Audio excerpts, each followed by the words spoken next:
Hey everyone, welcome back to Naruto Audio Fanfics 2.0. Today's fanfic is What if Sasuke became obsessed with Naruto's signature jutsu?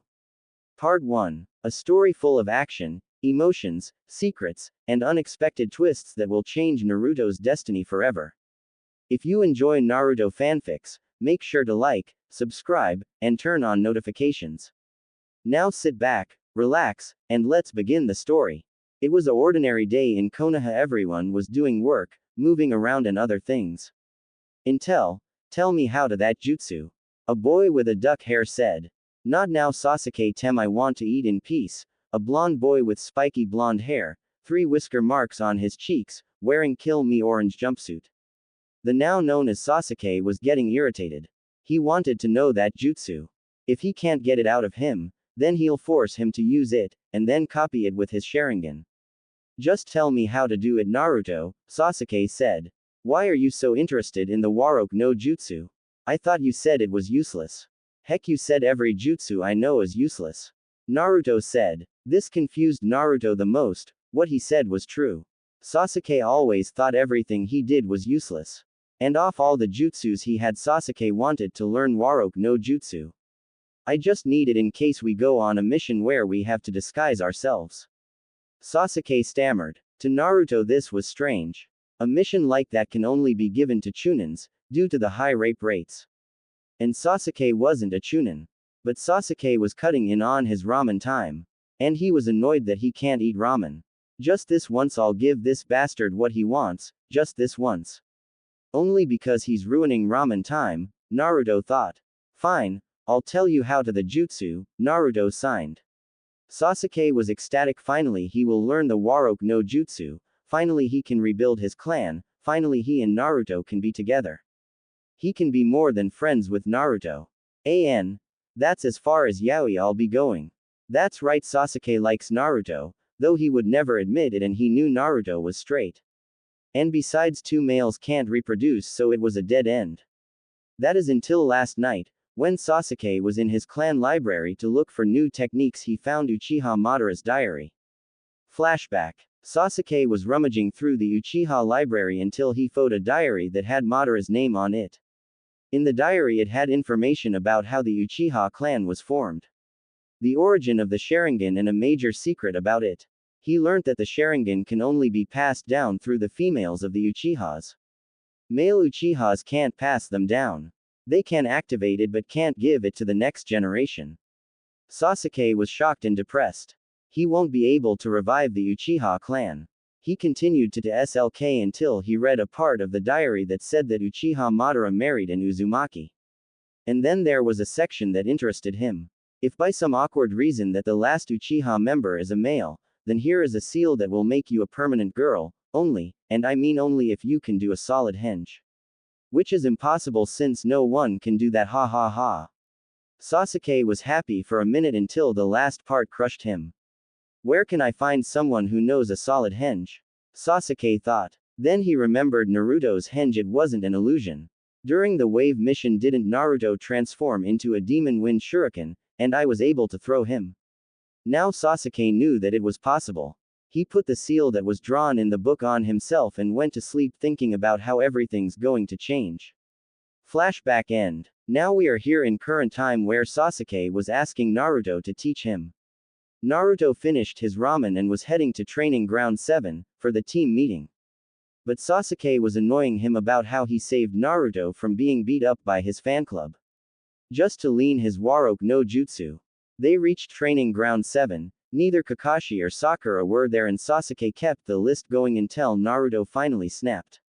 Okay, I'll teach you, just stop asking me. Naruto shouted. Sasuke was pleased, he was happy, now just transform and everything is set for him and Naruto. Okay, these are the hand signs to do the jutsu and you just have to think about being a girl and you're done. Sheesh. Naruto said. Sasuke was about to do the jutsu until a certain pink banshee and fangirls came. Sasuke cursed under his breath. Why of all the times did these things have to come? Sasuke thought. Sasuke-kun, who do you like more? It's me, right? Sakura said. No, me, right? Ino shouted. Then another fangirl shouted. Then more fangirls shouted. Kami, do you hate me? I mean today is the do you give up my Avenger's path, and yet you bring these things on the day I was going to confess to the one I really like. Sasuke thought, sorry, I think I made it to yaoi even for me. Uno Sasuke-kun answer us. Sakura said. Disgusting. Sasuke thought. Then he looked at Naruto, who had hate in his eyes. Damn it, he hates me even more. I need to do this. It doesn't matter if these things are here. I will get what I want. Sasuke thought, determination coursing through his body. No, Sasuke said. What did you say, Sasuke-kun? Ino asked. I said no. I don't like any of you. I like someone else, Sasuke shouted. All the fangirls were heartbroken. And Naruto was shocked and confused. Tell us who this someone is, and I'll prove to you that she isn't worthy of you. Sakura said, and many other fangirls said the same thing. Pathetic. I can't believe I had a crush on her. Can't she get the message? And besides, this was bound to happen. I mean, who would like anyone who stalks you and do crazy things? Naruto said. Somewhere else. In another place, a certain Hyuga girl sneezed. Back to training ground 7. Damn it, it's now or never, Sasuke thought. Listen here and listen well, I don't like any of you and I never will, Sasuke said. And all the fangirls were crying. The one I like is, Sasuke looks at Naruto, then does the hand signs to Waroke no Jutsu. Waroke no Jutsu, suddenly there was smoke everywhere.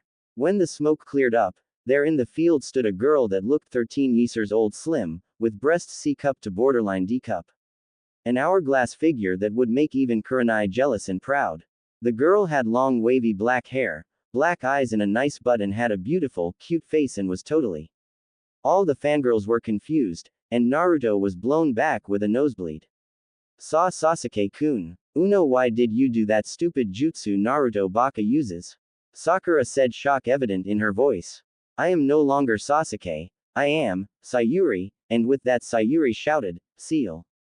Everyone was shocked, except Naruto, he was unconscious. What are you saying, Sasuke-kun? Stop with the joking. Hey, I know this a prank, yeah it's a prank, haha you got us, I didn't know you had this side to you. Sakura said, shock ready to break any minute with all that has happened. By this time Naruto woke up from his nose-bleeding trip and looked at Sayuri. What intrigued him was the seal on her stomach. It looked similar to his, but the difference was in the center. There were 3 tomos that looked similar to the Sharingan. I'm not joking and my name is Sayuri now, Sayuri said. Naruto confused and thought, he's joking no doubt, he must be scaring these girls so he could confess to the person he was talking about without the girl getting killed. Sayuri looked at Naruto, this is my chance to confess, listen Naruto, everything will change. Sayuri thought, stop joking around and turn back. Besides, you still haven't answered who you liked, Ino said. For the last time, I'm not joking, and besides I can't turn back, this is permanent. And the person I like is, Sayuri started to blush and looked at Naruto and shouted, Naruto. Everyone froze, except Naruto, he went back to unconscious land. Time seemed to freeze, the fangirls were shocked. The Uchiha Sasuke, the last Uchiha, and the hottest guy loves Naruto, the most stupidly and hated guy around.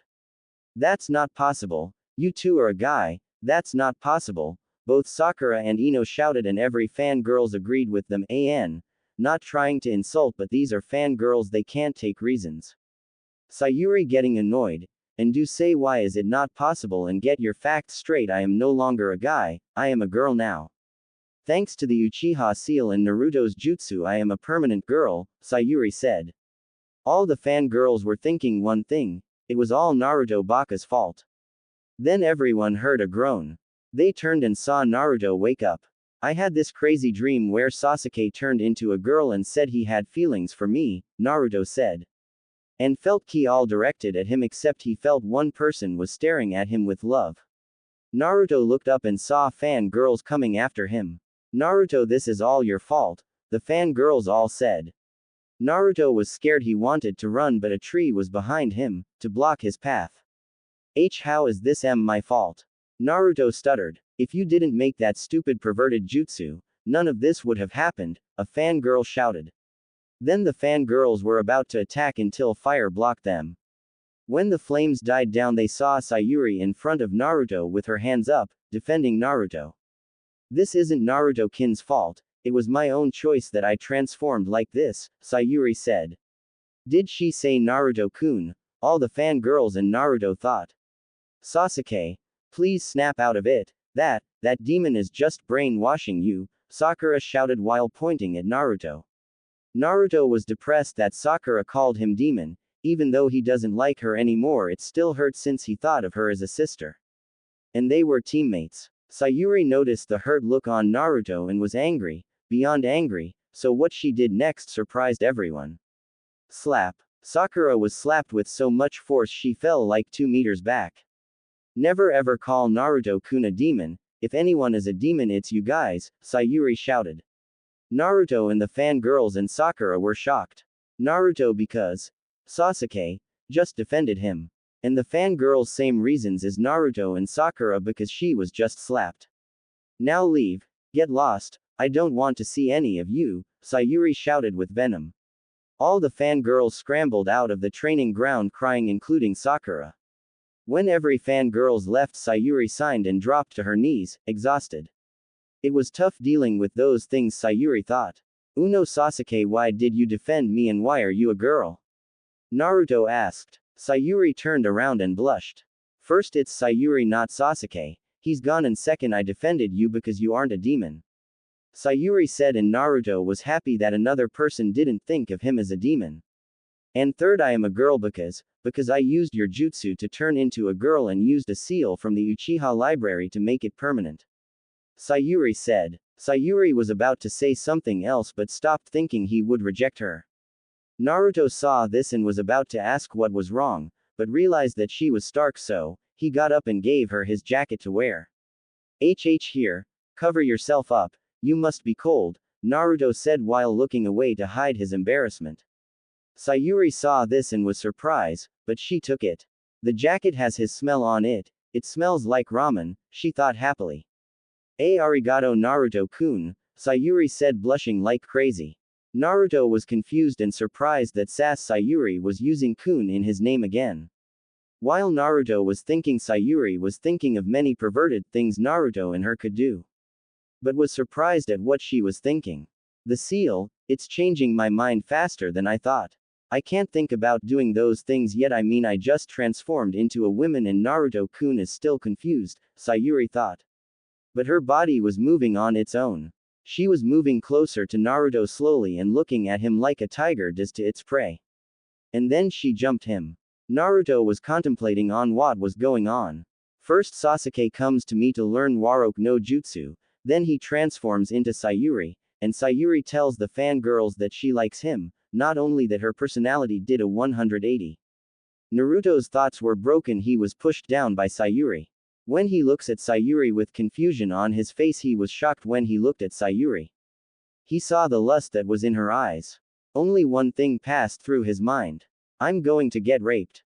For Sayuri she was trying to stop herself. No, not now, I'm not ready and neither is Naruto-kun, Sayuri thought. But couldn't resist, she just wanted him. Sayuri kissed Naruto and was asking for entrance, Naruto unconsciously. Both of them were in heaven. Naruto-kun tastes like miso ramen, Sayuri thought. While Naruto was having different thoughts. She's kissing me. What should I do? What should I do? What should I? She tastes like tomatoes and curry, Naruto thought. Both of them broke apart due to lack of air. But Sayuri wanted more she put her hand through his pants and was surprised. Oh Naruto-kun, you naughty boy you're not wearing underwear. You were waiting for this weren't you? Sayuri said in a seductive voice that was turning Naruto on. It's not my fault, some is stealing my underwear for some reason. Naruto stuttered with a dark red face. Somewhere else a certain Hyuga girl sneezed and fainted. Oh really? I need to thank them for doing so. Sayuri said seductively. Unknown to both of them a scarecrow was watching them.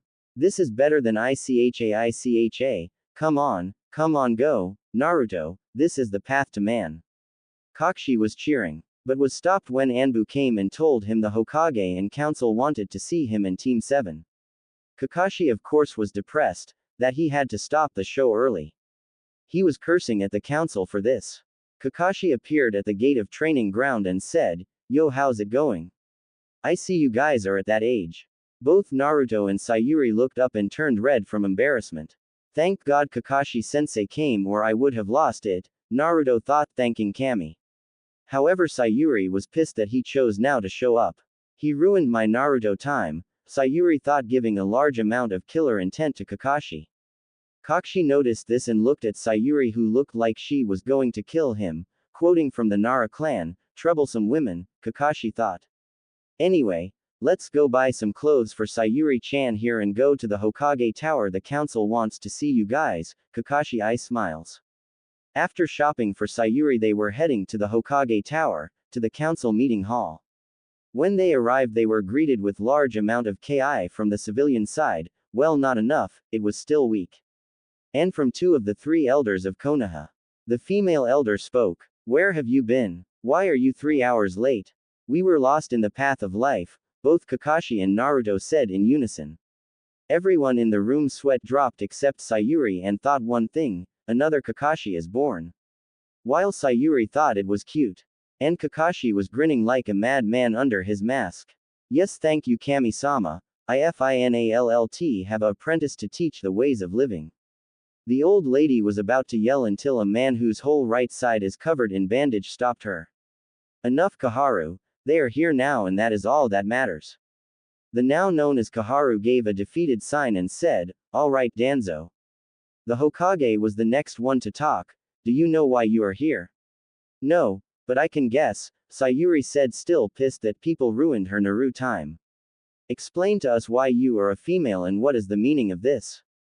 Danzo said. Sayuri signed and explained how the Sharingan is a maternal Kekkei Genkai, how she found a seal that could change one's gender but required a solid henge, and how Naruto is the only person that knows said jutsu. And that's how I am a female, Sayuri said. Everyone in the room were shocked except the Hokage, Danzo, Kakashi and Naruto, since they knew already. Then Hiashi Hyuga stood up and said, since Uchiha-san needs a spouse, I put my nephew Neji Hyuga as candidate. Everyone of the civilian council agreed, but the shinobi side looked at Hiashi with disappointment and anger. Soon the matriarch of the Inuzuka clan was about to protest until Sayuri shouted. Hell no. You geezers are not choosing who I get to marry, and I will not be used as a breeding machine. Hiashi glared at her. Yes, Uchiha-san, but you are the last of your clan, you are in the CRA. And, Hiashi wasn't able to finish. The CRA does not affect the female populace, besides I already have someone in mind. Sayuri said the last bit with a huge blush. This shocked everyone, even Danzo and the Hokage. Danzo got out of his stupor and asked, may we know who this person is, what he would make you transform into a girl, to get his affection? Sayuri was in full blush mode and was whispering. Can you speak louder? The Hokage asked. Sayuri whispered a little louder. Say it again, I did not hear that, the Hokage said again. Sayuri shouted, it's Uzumaki Naruto. With huge blush on her face that would make Hinata look like beginner in the blushing. Again the whole room was shocked. Everyone in the civilian side had one thought, the last Uchiha likes the demon brat. Naruto fainted. 3 times in one day, new record. The Hokage, Danzo and Kakashi were happy. Hokage and Kakashi because someone other than that perverted stalking Hyuga. Yeah, they know what she did. Hokage threw crystal orb jutsu and Kakashi threw night duties as Anbu. But Danzo for another reason. I approve, Danzo said. This confused everyone. Danzo, the one who hated Naruto the most, agrees to with the precious Uchiha and demon to be in a relationship.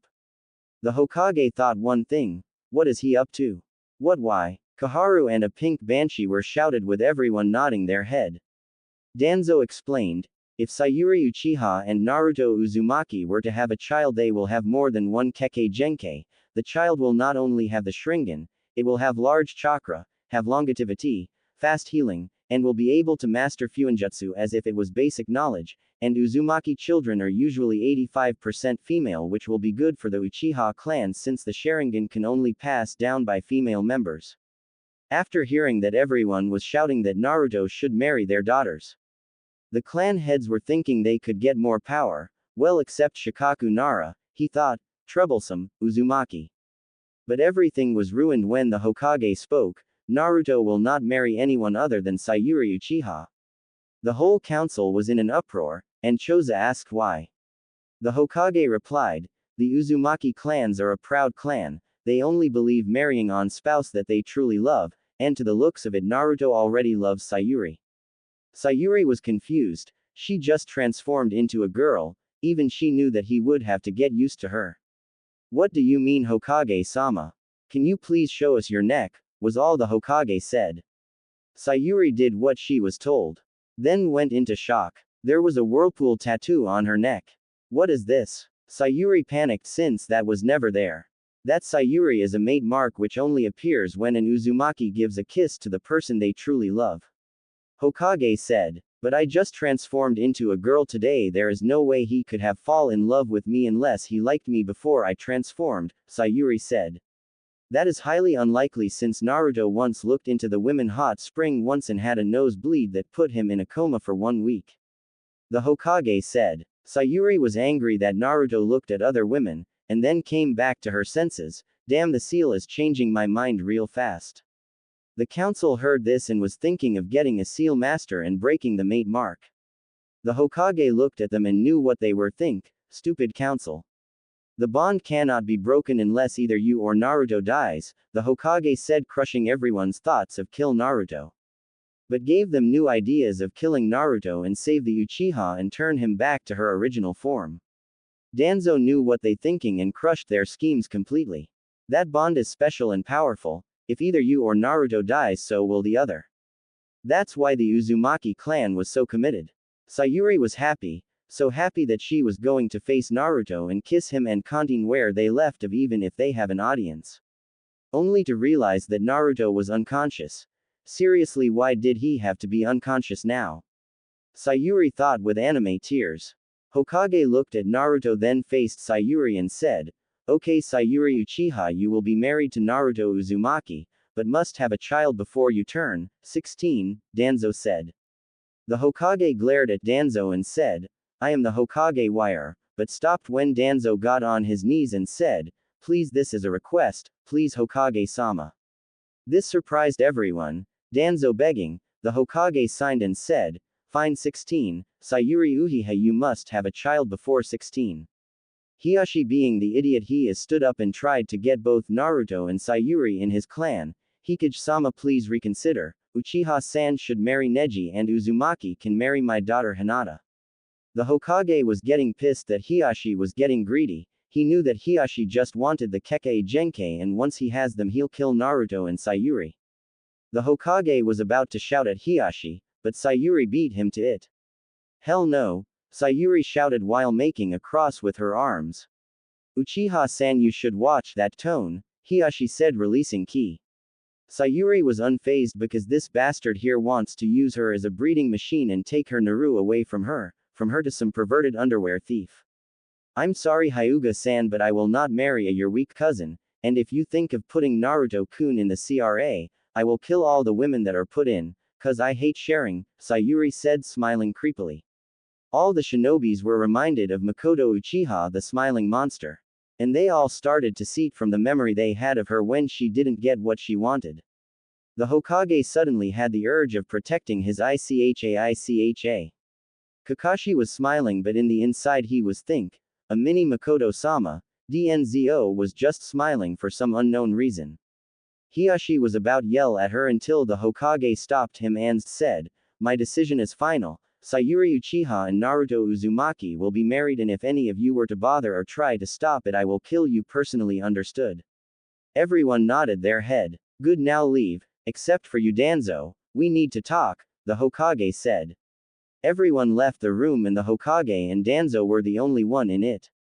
You have lots of explaining to do. Like, why did you request that Naruto and Sayuri have a child before 16? And why would you agree to have Naruto be married in the first place? The Hokage said. Danzo looked at Hiruzen. I knew I couldn't hide it any longer. The reason I did those things is because Naruto is my grandson, Danzo said. What? Hiruzen said. Naruto Uzumaki is my grandson, Danzo said. Hiruzen was surprised, confused, and most importantly angry. He was surprised since Danzo actually got married and had a kid, thought he had to stick up his, but I guess he got it out, Hiruzen thought. Confused because since Naruto is related to Danzo, Naruto didn't have to go through the harsh treatments in his life. And angry because Danzo could have done something to protect Naruto. Explain Danzo, how is he related to you? Hiruzen said. Fine, Danzo said, it all started during the Second War, in the village of birds. Flashback. Danzo, who looked about 24 to 28, was walking down the village of birds, doing one last scouting mission to see if there is any danger from enemy ninjas. It was quiet until he accidentally bumped into someone. Watch where you're going, Danzo said in a threatening voice. Sorry, I wasn't looking where I was going, a woman said. When Danzo looked at said woman, he was speechless. The woman was beautiful, she had long blonde hair that resonated with the sun. Blue eyes that looked like it was looking at your soul, her face that looked drop dead gorgeous, she had D-cup, her body was perfect hourglass, and she looked hot with her yellow kimono on. She could take out 2 battalions if she just stood in the battlefield. Danzo thought. Uno, are you okay? Hello, the angel said. Danzo was able to get out of his stupor. Why yes I am fine thank you, Danzo said, cursing at his stuttering. The girl just giggled at Danzo. Then the woman just remembered that she had to apologize, since it looked like he wasn't paying attention. By the way, I am sorry for bumping into you, she said. And no, it's not your fault, it's my fault entirely, Danzo said nervously with a small blush on her face. But you said it was my fault, the woman said innocently.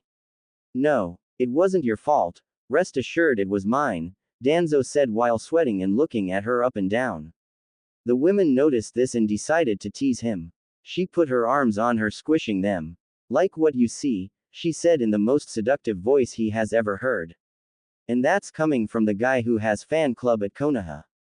Right there, Danzo's mind was at war. One part wanted to jump her, the other was shouting, gentleman code, respect a woman at all cost. And with that Danzo fainted. Now you know how Naruto's fainting problems come from. Danzo woke up to the smell of food.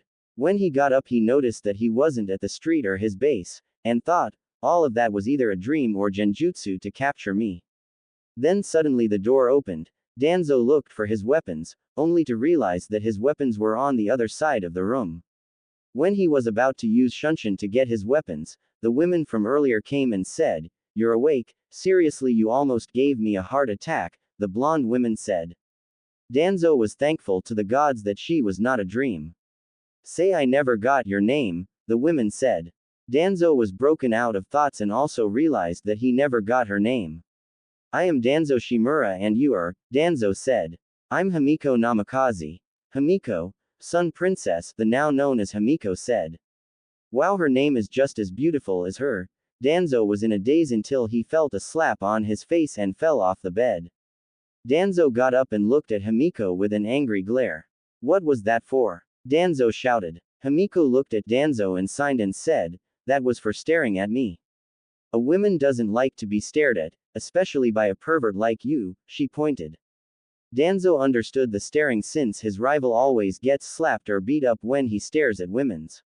But she accused me of all people, being a pervert. Danzo thought, I'm not a pervert, if anyone's a pervert it's you, Danzo shouted. There was an awkward silence until Danzo realized what he had said. From learning from his rival he learned many things about women. 1. Never call a woman fat. 2. Never say they are ugly. And 3. The most important one, never for the love of God call them a pervert. Danzo closed his eyes waiting for his impending doom. When no torture occurred he opened his eyes to see that Himiko had an impassive face. Of course I'm a pervert, everyone is a pervert, it's just females are better at hiding it, and besides, Himiko gets off of her chair and goes to a bookshelf and pulls out some books. What's wrong with being a pervert? Himiko finished.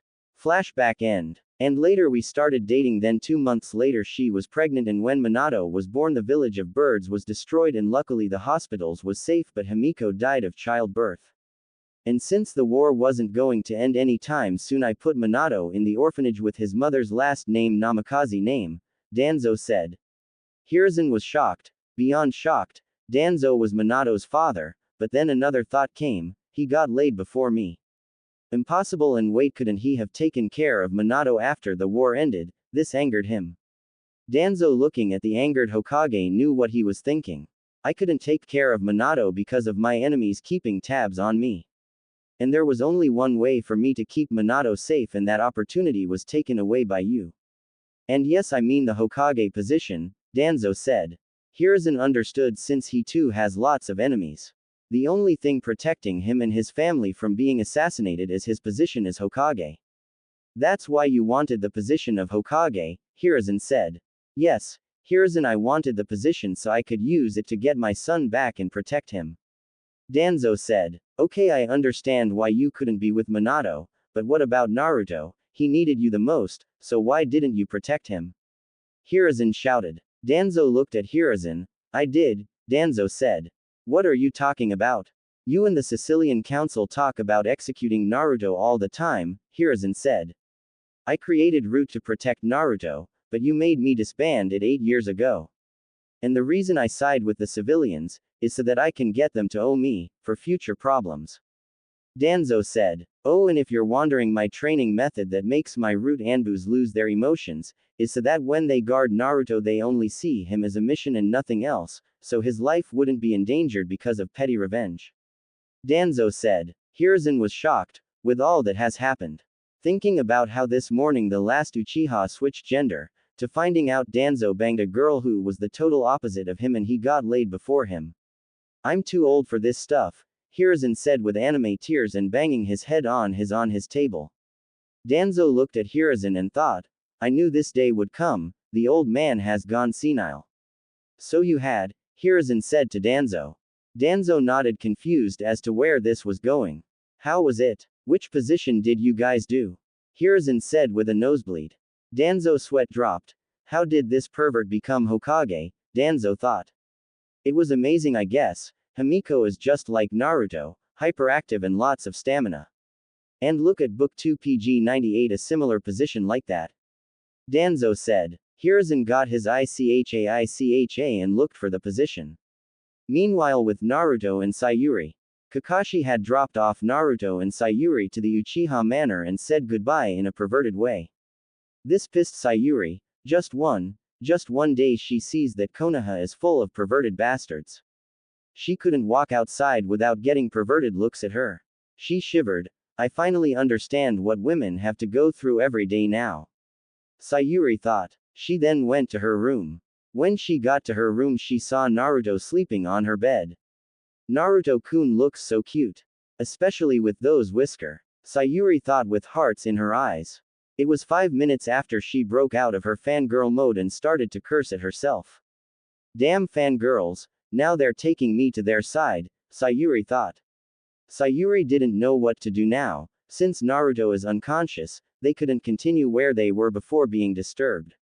I am a girl now. I'm going to check to see how it feels, Sayuri thought as she went to the bathroom in a breakneck speed. Sayuri took off her clothes and was in front of a mirror staring at her new body. Her eyes were the same onyx black exactly like before, but her hair was long black and not in the shape of a duck's butt. She was happy at that part. Hear that, Ka-san, I no longer have a duck's butt anymore in your face. She had C to D cup and an hourglass figure. She was overcome with a feeling of warmth, even though the air was cold, which made her erect.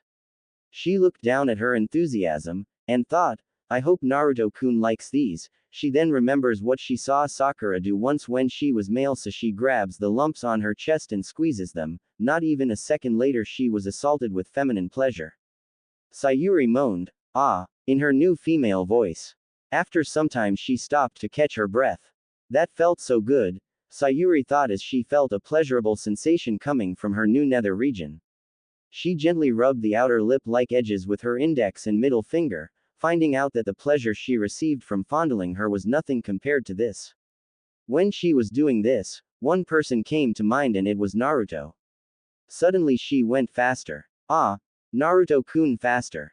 Sayuri shouted and was continuing until she heard the door open. Sayuri stopped what she was doing and looked to see none other than Naruto. She was happy that he woke up, but pissed that he walked in on her when she was doing her practice for future events. That is, unless he plans to continue. Sayuri thought, but was disappointed when he passed her. And groaned. With Naruto. But for Naruto he had no clue.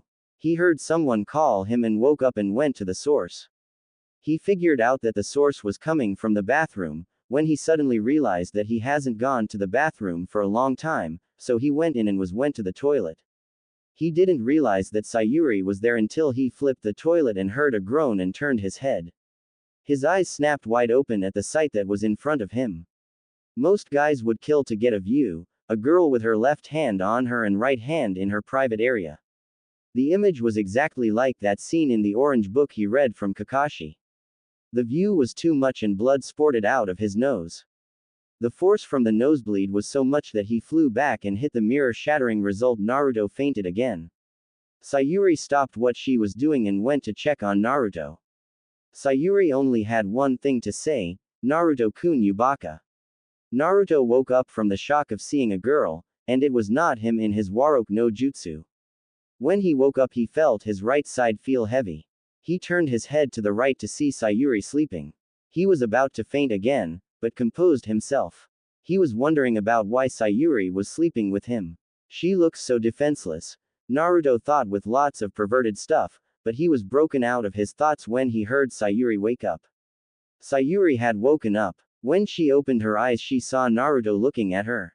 She then took her hands and pinched Naruto's cheeks. "Ow, what was that for?" Naruto shouted. "Just to check if you're awake. You did faint a lot yesterday," Sayuri said. "Okay." Naruto said, not denying it, he did break his record. While he was thinking this his eyes landed on Sayuri. Sayuri was wearing white biker shorts, like Sakura in Shippuden, and blue no-sleeve shirt. It was tight around her chest. Naruto was lost in Sayuri's body. Sayuri noticed this and smirked. She then did a pose and said, "Like what you see Naru-kun." Naruto was blushing so much, he was about to faint again, but held himself. The Sayuri was coming at him like a cat and purring with lust in her eyes. "Hey Naru-kun, do you want to continue where we left off before being disturbed?" Sayuri purred. Some part was scared and told him to run, while the other part was shouting, "Be a man and go for it." Oddly enough there was another voice shouting, "Go boy go, make mama papa proud." When Sayuri got on Naruto's lap, Naruto managed to stop her and said, "We can't do this sass Sayuri, I mean we didn't know each other well, and I still see you as Sasuke." Sayuri stopped and looked depressed. That Naruto sees her as Sasuke. "Look Naruto-kun, I am Sayuri now. Sasuke is gone. And I love you." Sayuri shouted the last part blushing like mad. Naruto was shocked. No, shocked would be an understatement. A girl confessed her love to him. Yeah, but this girl used to be Sasuke. Remember, the bastard who thought he was special just because he was an Uchiha, Naruto thought. Then Naruto remembered he fainted in the council room. "Say what happened after I fainted in the council room?" Naruto asked. Sayuri remembered that he fainted and didn't hear what the council said. When she remembered she blushed. Well, after you fainted we were talking about the Uzumaki clan and their Kekkei Genkai. Naruto was surprised that there was a Uzumaki clan and that he had a Kekkei Genkai. "I have a Kekkei Genkai." Naruto shouted. "Hi. They said your Kekkei Genkai allows you live longer, have large chakra reserves, fast healing and understanding Fuinjutsu better." Sayuri said. Naruto was shocked he has a Kekkei Genkai. But then something hit him. If there was a Uzumaki clan, what happened to it? 'Cause he was the only Uzumaki here in Konoha. Sayuri, what happened to Uzumaki clan?" Naruto asked. Sayuri looked down in sadness since Naruto was the same as her, the last member of her clan. They were annihilated during the Second Shinobi War. You are the only one left. Sayuri said. "Oh," was all Naruto was able to say. Thinking he really was alone. Sayuri saw the sadness and tried to comfort him as best she could. Naruto realized this and was a little happy that she comforting him. "So was that all they talked about?" Naruto asked. Sayuri remembered they were talking about their engagement. "Not quite, they were also talking about our engagement and that we had to have a child before 16. Sayuri said, blushing like hell. Naruto was speechless and shouted, "What? Why?" "Well, 85% of the children born with a Uzumaki clan are female, which is good for the Uchiha clan, so that's one reason," Sayuri said, blushing while think little blonde and black-haired kids running around. Naruto also blushed at the children part but then turned pissed that they were using him. He wanted to at least have kids with the girl he liked. Then he noticed that the girl beside him, his fiancée, wasn't complaining or insulting him and wondered what she said before "I love you." Sayuri looked at Naruto and saw the distress on his face, and knew what he was thinking. Naruto-kun, Sayuri was about to start, but Naruto interrupted her. When?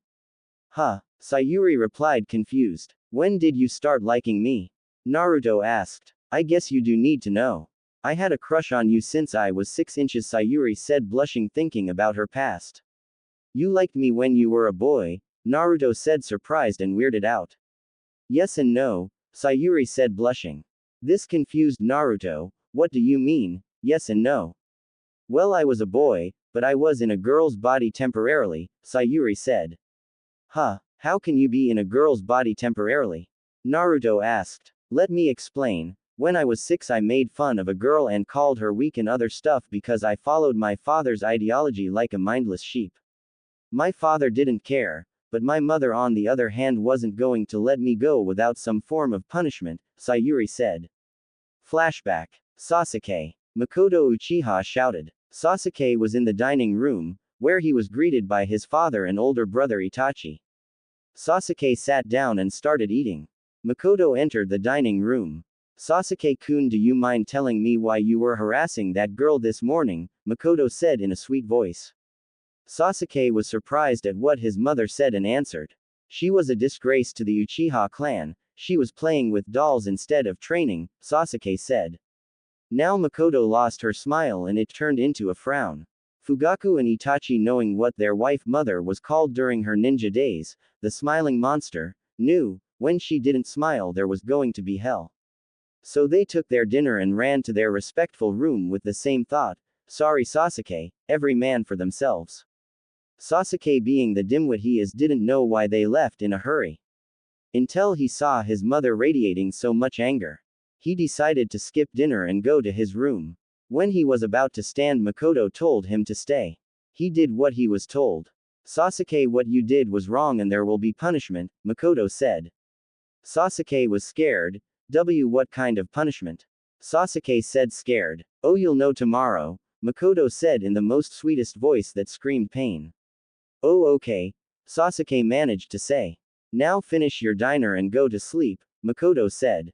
Sasuke finished his dinner fast and ran to his room. Having nightmares about his punishment his mother's going to give him the next day. Next morning, Sasuke woke up. It was sunny, which he thought was going to be a good day. But then remembered that he was going to be punished, so he went to the bath to wash up for whatever punishment his mom was going to give him. When he went to the bathroom and washed his face, he looked at the mirror. There in the mirror was a girl with long black hair. She looked like a miniature version of his mother. Sasuke did what all 6-year-olds do when they are shocked. Scream. Kya. Sasuke covered his mouth. So are you learning your lesson? Said Makoto as she came through the bathroom door. Learning my lesson? You mean this is my punishment? Sasuke screamed. Yep. You hurt that girl's feelings now, you'll understand how they feel. Makoto said. What are you talking about? You just dressed me up as a girl. I'll just take everything off and go back to my boy self. Sasuke said, freaking out. Oh, Sasuke-chan, you got it wrong. I put a semi-physical genjutsu on you. Right now you are a real girl. Makoto said, smiling with sparkles coming out of her. Sasuke was shocked and started to panic. Get this genjutsu off, Sasuke yelled. The genjutsu will wear off in 3 weeks. Makoto said with a victory smirk. Sasuke was shocked even more and on his knees and started to cry. Which surprised him, since he never cried before. Makoto on the other hand thought it was cute. And was thinking all the mother-daughter activities they could do for 3 weeks. Itachi came hearing the scream. Once he got there he saw a crying girl and his mother with a victory smirk. Once he saw her smirk he left, not wanting to even question what happened. While with Makoto, although she was happy with her victory, she was feeling bad that her now new daughter was crying. So she kneeled down and calmed her down. When Sasuke stopped crying, he glared at his mother. Why would you do this? Sasuke asked, still glaring at her. Well, to make you understand what girls have to go through every day. Makoto said. But still, couldn't you just give me a lecture about it? Sasuke said. Then you would just do everything all over again. This way you will get to learn how to be a girl, and how girls feel, but by the end of it you will be respecting them. Makoto said. Sasuke was about to counter until Makoto said, Sasuke, no matter what, this is your punishment for hurting that little girl. Sasuke knew that he couldn't win, so he accepted his fate. Okay, but how am I supposed to be a girl? When I was a boy my whole life, Sasuke asked. Makoto smiled at her daughter. Well, don't worry, I'll teach you from girl mannerism to thinking like a girl.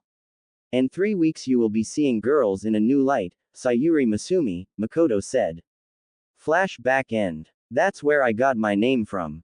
Sayuri said. Naruto understood and was glad for that moment. He didn't have any parents, so he didn't have to go through torture like that. But one part confused him. How do I play a role in that? Naruto asked. Oh, that's right. I forgot. He, Sayuri said. Naruto face faulted and shouted, how can you forget? You're the one that's telling the story.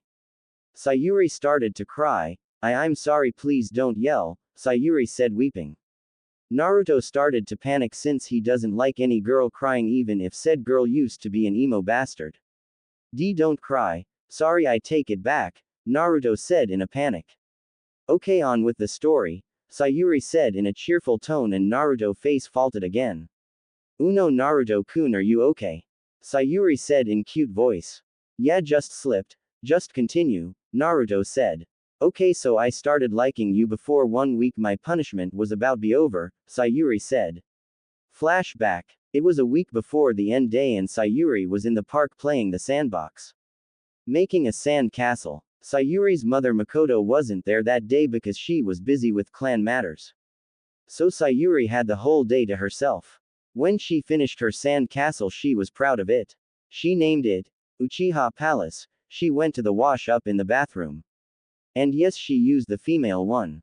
When she came back she saw some boys destroying her Uchiha Palace. She ran over and told them to stop it. The boys just laughed and said that only weaklings make sand castle and play in the playground and other things that hurt her feelings. Was this how that girl felt when I made fun of her? Sayuri thought. The boy then grabbed her dress and was ripping it. Sayuri was screaming for help. But then suddenly the boy landed on the ground. Sayuri looked to see her savior and saw a blonde-haired boy with whisker marks and thought, kawaii. Leave her alone, you dumbass, the blonde savior said. Or what? Huh, and who are you, punk? The boy that was on the ground said while getting up. I'm Uzumaki Naruto, the next Hokage Datebayo. The now known as Naruto said. But then the boy on right said, hey, isn't that the demon our parents told us not get near? The other boy agreed and then ran screaming. The ring leader saw that his subordinates leave and left as well. Sayuri looked at Naruto and saw that he was sad. But then their eyes met and Sayuri had pink tint on her cheeks. Naruto then gave her his hand, which she took but blushing like crazy. Are you alright? Naruto said. Hi, arigato, Sayuri said, stuttering. But then Makoto called and both Sayuri and Naruto saw that Makoto coming to them. Naruto left knowing what she would do to him. Makoto came and said, are you okay, Masumi? Hi, Ka-san. It was thanks to Naruto-kun. Sayuri was pointing to Naruto only to realize that he was gone.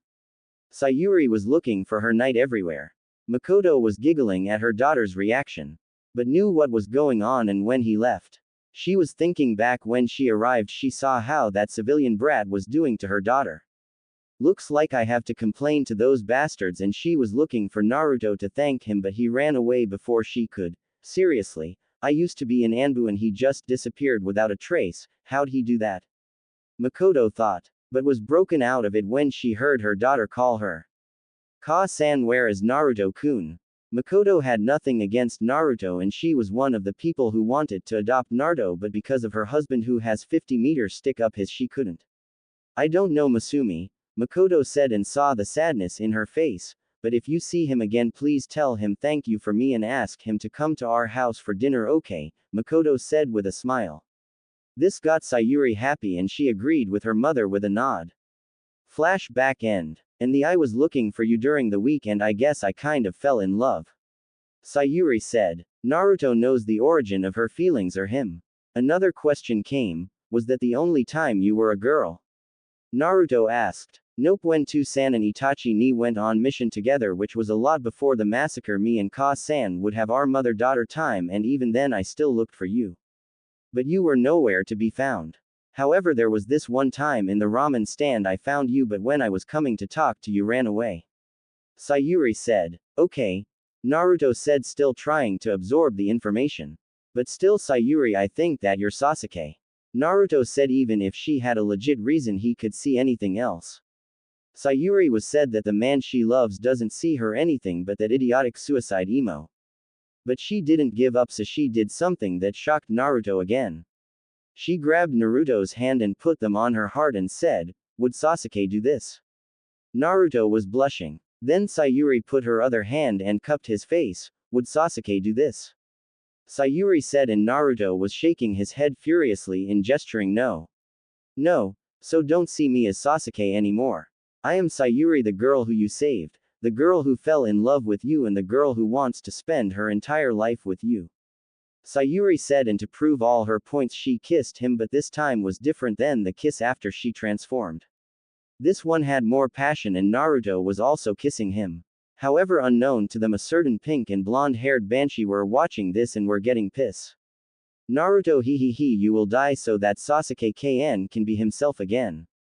That day was the day Naruto's life has changed. Somewhere else, a Carden clan head told her daughter about Naruto and Sayuri relationship and said daughter had one thing in her mind, Naruto-kun is mine. No one but me is allowed to marry him. Uchiha compound. Both Naruto and Sasuke stopped kissing and shivered like people were going to kill them.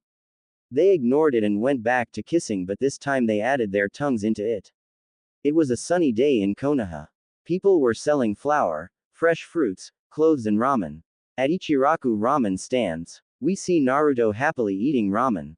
Why he's happy? Well, because he finally got one of his dream completed. He finally got a girlfriend, and she wasn't one of his clones disguised as a girl. That's right, he and Sayuri are dating. Everything was great, especially since he thought the fangirls were going to come after him and kill him, but he thought they gave up their crush on Sayuri. Oh, how wrong he was. Somewhere. Hey, so we do this and that and we can get rid of him, ha ha ha ha ha ha ha ha, people said in a dark place. Back to Ichiraku's. So Naruto-kun, why are you so happy today? Ayame the ramen waitress said. Naruto stopped eating and blushed. Ayame saw this and smiled at her little brother, knowing the fact that he has a girlfriend, fiancé. Naruto was about to reply but was interrupted when someone said his name. Hey Naru-kun. Sayuri said, smiling. Hey Sayuri-chan, what are you doing here? Naruto asked, knowing the fact that his girlfriend did not like ramen and did not like to go anywhere near it unless there was nothing to eat. But apparently the only reason she doesn't like ramen is because there was no tomato-flavored ramen. Still smiling at her boyfriend, fiancé answered his question. I just came back from my kunoichi training from Kurenai-sensei's, Sayuri said. Oh, how was it? Naruto asked. It was good, and I learned new things that shinobis can't do, Sayuri replied, smiling. Naruto was blushing at Sayuri's smile. It was cute. He couldn't resist. He just wanted to kiss her, which was odd for him because this is the first he felt this way. And it only happened when he either thinks about Sayuri, talks about Sayuri, or is with Sayuri. So Naru-kun, what do you want to do today? Sayuri asked, breaking Naruto of his thoughts. Naruto was thinking about what to do. The whole couple thing is new to him, so he doesn't know what to do. What do you want to do?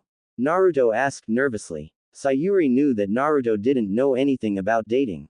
And neither did she. After all, they just became a couple for 5 days and they barely saw each other.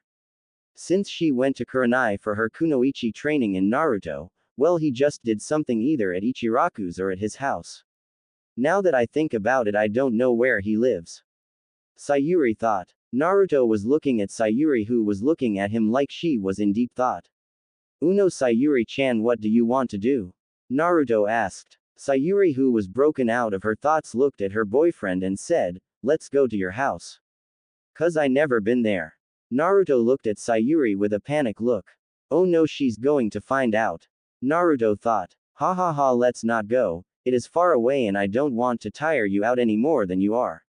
Naruto said with a nervous and panicky voice. Sayuri caught this, which made her more interested to go. Nope, let's go, I want to see where you live. And besides, you know where I live, it's only fair that I know where my fiancé lives, Sayuri said, grabbing Naruto's hand and going to his house. Uno Sayuri-chan, Naruto said.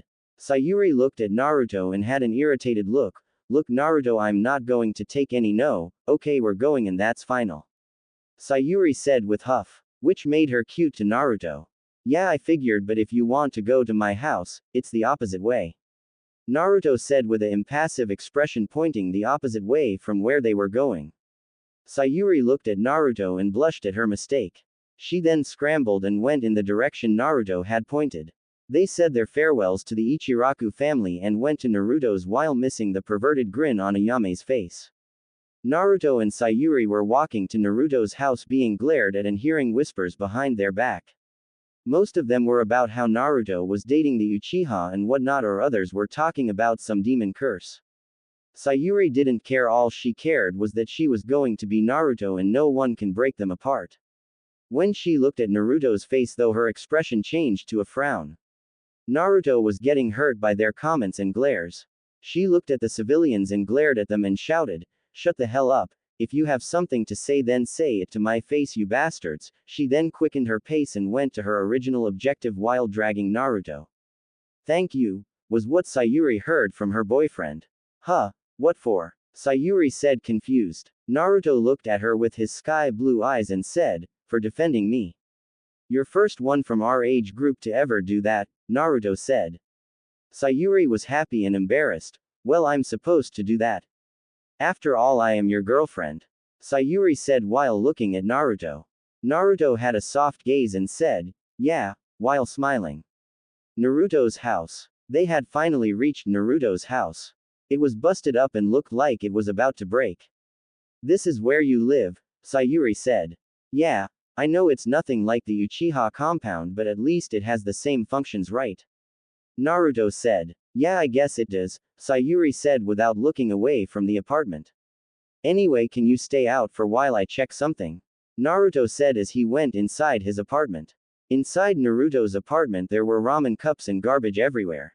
"Alright. Kage Bunshin no Jutsu." 20 Narutos popped up in smoke and they saluted the original Naruto. "Alright guys, clean this up fast, got it?" The clones nodded their head and point everything in the garbage bag. It took 5 minutes before they finished and popped out of existence. Naruto opened the door and told Sayuri to come in. Sayuri looked at the place. Although there were places that had cracks, it was clean, especially for boy, excluding her old form since she always acted like a girl due to her mother. She then looked at Naruto and said with a smiling face, "You don't have to hide it from me, I know guys hide there in their closet or under their bed, so. If I told you that I did have, what would you do?" Naruto asked Sayuri with an impassive face. "I'd look for it, of course," Sayuri said with a cheerful voice. From Photo Kano, ha ha ha, it was hilarious. Naruto signed, "Wait here while I get some tea for you." Naruto was about to pass to the threshold of his door and was about to say something until he saw Sayuri looking under his bed. "Don't look around." Sayuri jerked up and was smiling childishly. "Just sit down patiently while I get the tea," Naruto said while leaving the room. Naruto was in the kitchen and poured tea in 2 glasses. He was glad that he had tea, or he had no idea what he would have done. When he came back to his room, he saw Sayuri with his orange book he stole from Kakashi. "What are you doing?" Naruto shouted, panicking. "Well, I was looking around and I found this and I was interested what was inside it since Kakashi-sensei always reads it and I can see why he enjoys it," Sayuri said with a grin. "And I can't believe you have this," Sayuri said with a disgusted look. Naruto was panicking. "Why, you got it wrong. That's Kakashi-sensei's, I just stole his copy so I could use it to see his face." "Yeah, that. I was planning to use it as a bargaining tool to see Kakashi-sensei's face." "Really now? What makes you think you could see his face with this?" Sayuri said with venom. She knows all about the forbidden orange book from Kurenai-sensei. She said that it was vile and that it should be destroyed. Now she finds that her boyfriend, fiancé, was read this vile book and was getting angry. Well, Iruka-sensei said that Kakashi-sensei loves those books and said if I held them hostage Kakashi-sensei would do anything, Naruto said laughing while rubbing the back of his head. Sayuri squinted her eyes. So you weren't reading it, Sayuri said. Nope, I don't understand what they were talking about, like what was that about 69 and that other thing they said, I have no clue what they were talking about. Naruto said innocently confused. Sayuri looked at Naruto and knew that he was confused, but why was he panicking in the first place? Okay, I believe you, but why were you panicking in the beginning? Sayuri asked. Naruto was chuckling while using a finger to scratch his cheeks. Haha, well, you see, I thought that you were going to tell Kakashi-sensei that I took it and he would probably punish me for it. Sayuri was smiling at her boyfriend and then something caught her attention. So did you see it? Sayuri asked. See what? Naruto asked confused. You know Kakashi-sensei's face. Sayuri said curious. Oh no, I didn't. Apparently I need to get all of his series to make him do what I want and it was already hard to get one copy, Naruto said with a huff. She was depressed, she really wanted to know what Kakashi looked like under his mask. But was happy that he found his weakness. She was laughing inwardly at the prospect of not only beating Kakashi but to get rid of those vile books. Ha ha ha ha, I can kill two birds with one stone. Don't worry Kurenai-sensei, the girls will be liberated from those perverted books. Sayuri thought. Far away Kakashi was shivering and was holding his book for his dear life, which by the way also made him lose a bet with Guy. And for some reason the real Kunoichis felt relieved and had one thought go through their head, someone will liberate us. Now, current time. Sayuri and Naruto were talking about all sorts of stuff like training and new techniques they want to learn. Well, mostly Naruto. Sayuri was getting upset because Naruto is seeing her as a boy and not a girl. She didn't mind that he was talking about training, but coming back from said training she wants to at least do what couples do. And she did learn many things from Kurenai-sensei. She suddenly did something that shocked Naruto and made him lose grip of his glass of tea. She pushed him down and was looking at Naruto's eyes. Naruto was blushing up a storm. Is she going to kiss me? Naruto thought, more like hoping, since he really liked to be kissed by Sayuri. You know Naruto, I really don't want to talk about training or any ninja stuff when we are at home or outside of our team meetings. Sayuri said. Well, what do you want to talk about then? Naruto said, stuttering. Well, we are a couple now and I want to do what couples usually do, like hold hands, go on dates, blushing, and maybe a kiss from now and then, she said, blushing up a storm. Slowly they brought their faces closer. Their faces were inches away from each other. They were about to kiss until the doorbell rang. They ignored, but the doorbell rang once again. With a sign of annoyance they pulled apart. Naruto went to check who it was. When he opened the door he saw Kiba smiling like the dog he is. Yo Naruto, I heard there's a crazy girl following you, Kiba said. Naruto looked at Kiba, pissed that this idiot dog disturbed them when he and Sayuri was about to kiss. Naruto was about to say something when Sayuri came to the door. Who is it, Naru-kun? Sayuri said. Then she saw Kiba. This bastard. Why him of all people? Sayuri was raging in her mind. Kiba had a reputation of being a second Jiraiya in the real Kunoichi Association group. Kiba saw her and whistled. Hey there, why don't you leave dead last over here and come be mi by? But Kiba was never able to finish his sentence because Naruto had punched him so hard in face that his nose broke and shouted, keep your f***ing perverted thoughts to yourself. This is my girlfriend and if you even talk to her like that again I will make sure you don't get something worse than a broken nose, got it? Naruto said the last part in a demonic manner. Kiba could only hold his nose and nod his head. Kiba then ran away to the hospital to get his nose fixed. Sayuri on the other hand was turned on by his demonic voice. She then gave Naruto a quick peck and ran blushing to her house. Naruto was also blushing and went inside his house shouting, Yahoo! And jumping around his house. They had only one thought, this is what love is.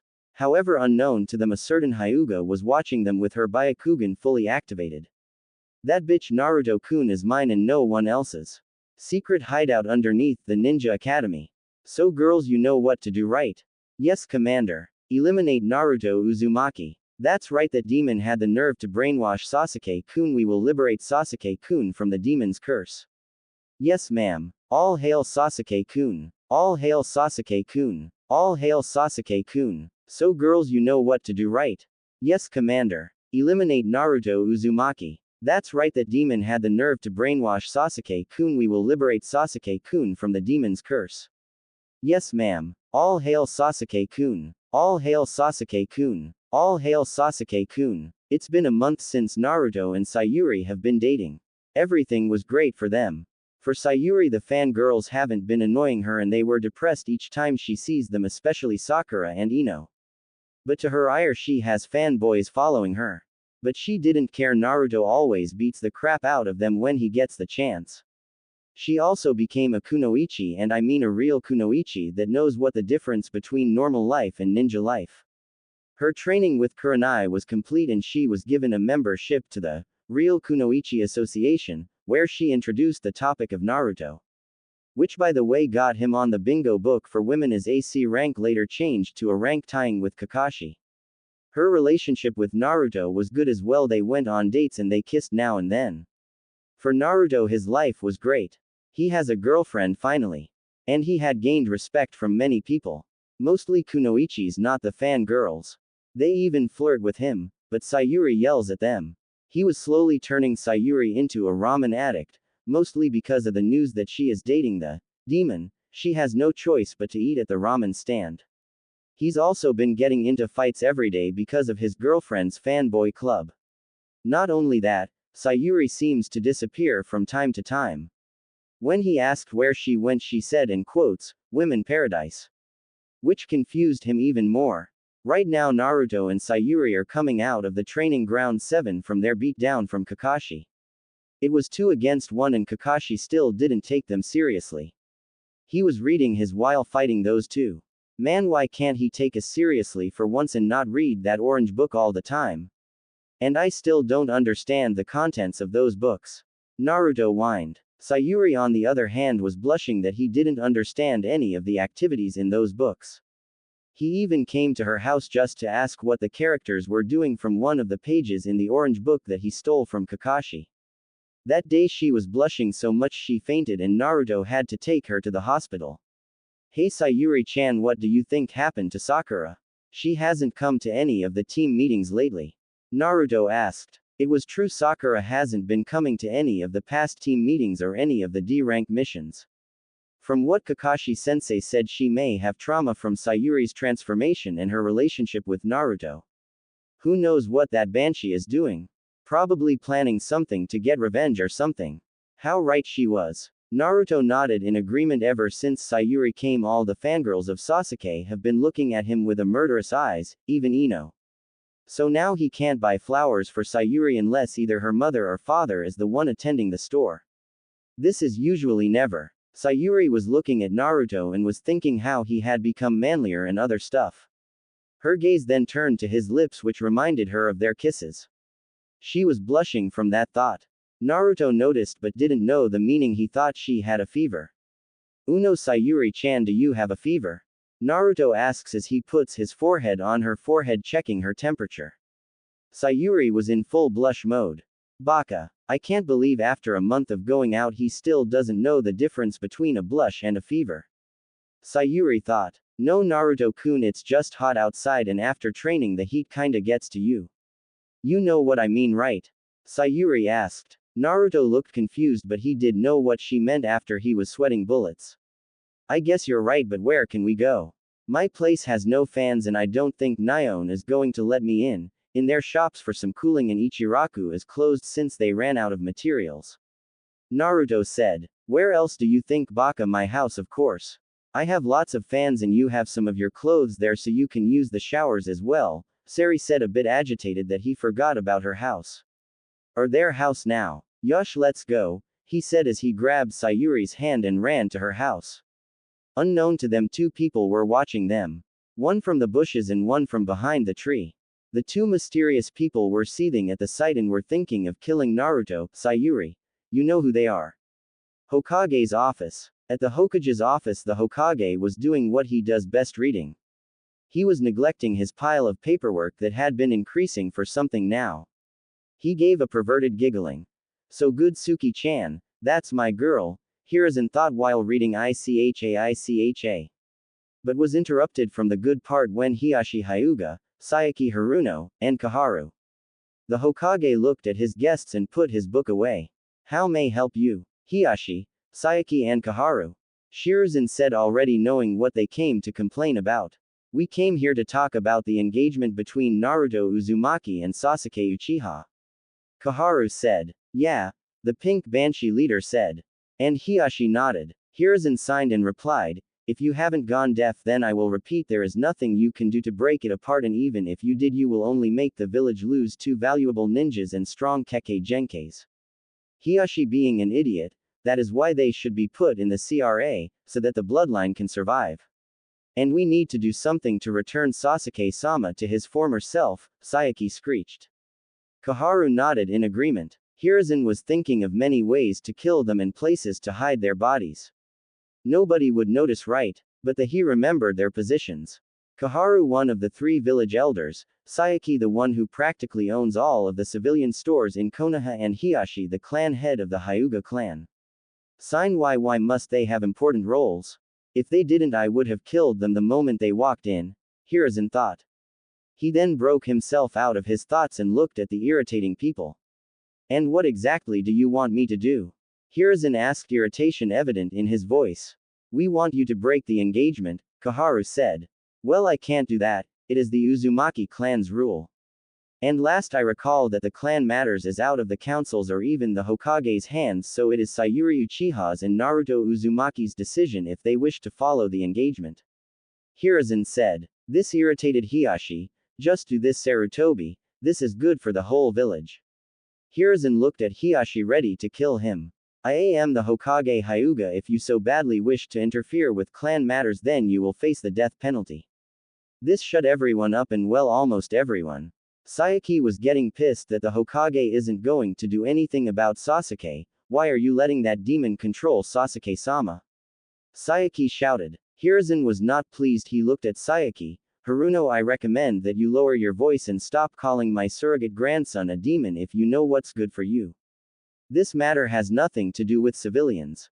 And I do mean it when I say that, or else your daughter will be an orphan. Do I make myself clear? The group did not speak. I said, do I make myself clear? Hi. The group shouted. And on that note, the only one involved in the Uchiha and Uzumaki case is Danzo, Homura, and I myself. Kaharu looked at the Hokage with surprise and anger. Why am I not in the case? The Hokage looked at Kaharu with disgusted eyes. He was about to say something until Homura entered the room and interrupted him. It's because all you want is power and what is good for the village. Homura said. What are you talking about? I always think about the good of the village. Kaharu said, with Sayaki agreeing. Really now, because all you think about is the death of Naruto-kun and reviving the Uchiha clan. Homura countered. Isn't that what's good for the village? If not, then I do not see why you are complaining. Kaharu said, with both Sayaki and Hiashi agreeing this time. Homura signed and looked at Kaharu. You really don't understand, do you? What would you think would happen if Naruto Uzumaki or Sayuri Uchiha were to hate this village with all the things you scum have been doing to them? Homura asked his former teammate. Why would Sasuke-sama hate this village? Konoha is the strongest village in the elemental nation. Sayaki said, stating her opinion. And do you know the reason why Konoha is strongest in elemental nations? Homura asked. It's because of the Hyugas and the Byakugan and the ninjas that bring great name to the village. Hiashi said, Sayaki and Kaharu agreeing. Homura and Hiruzen looked at them with disgust. Wrong. The reason we are strong is because Naruto Uzumaki is the Jinchuriki of the Kyuubi no Yoko, and Sayuri Uchiha, the last Uchiha in the village, is loyal to us. If they start hating Konoha, the village will not only lose 2 great shinobis, but Konoha will be at war with the other nations. Naruto Uzumaki is the only one preventing that, and Sayuri Uchiha is preventing Itachi Uchiha to come and kill us. Do you understand now? If you don't stop what you're doing, then it is the end of Konoha as we know it. Sayaki looked at Homura like he grew a second head. That's not possible, the demon brat, but she was never able to finish because Hiruzen interrupted her. Get out now. You can't. Get out or you will be dealt with punishment. Hiruzen, you can't. That's Hokage-sama to you and Hiashi. If you and your group don't leave, the Hyuga clan will lose half of its clan money. Hiyashi fearing this left. Kaharu knew that her old teammate was serious left while dragging the Haruno Banshee leader with her. Once they left, Hiruzen plopped on his chair and signed in annoyance and stress. Tough day, huh? Homura said. You have no idea, Hiruzen countered. Homura looked at the Hokage. So what are we going to do with Naruto-kun and Sayuri-chan? If things go like this, there will be a civil war in Konoha and I'd seriously fight the Kyuubi and die than be involved in that. Same here, old friend, same here. It was a good and sunny day for Sayuri, or she thought. She and Naruto were walking to training ground 7 holding hand. They had to go to the training ground early because apparently Kakashi had something to say to them. When Sayuri and Naruto reached the training ground, they were both shocked. They saw Team 8, Team 10, and Sakura. Sakura and Ino looked at Naruto like they wanted to kill him. Sayuri noticed this and thought, if those useless fangirls do anything to my Naruto-kun, I swear they will be seeing Gai-sensei. Naruto on the other hand was shivering. He was unhappy that he had to face fangirls now, which he wasn't prepared to do. He was scared. Sayuri noticed the frightened look on her boyfriend and held his hand tighter. Hinata noticed this and gave a scowl. Everything was in an awkward silence. But Kiba soon broke it. Here comes a hottie with a body, aho aho. Kiba shouted perversely. Within a yellow flash, Kiba was down with a broken jaw by Naruto. The Junin senseis that were hiding in the trees were shocked and assumed Naruto somehow learned the Yondaime Hokage's technique. Sayuri on the other hand had hearts coming out of her, as did Hinata, but it turned to a scowl glaring at Sayuri. Sakura and Ino was glaring at Naruto. By now the senseis interfered. Naruto was still glaring at Kiba.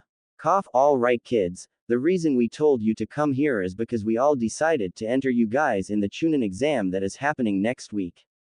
Kakashi said. Woohoo, finally I can prove I am the best.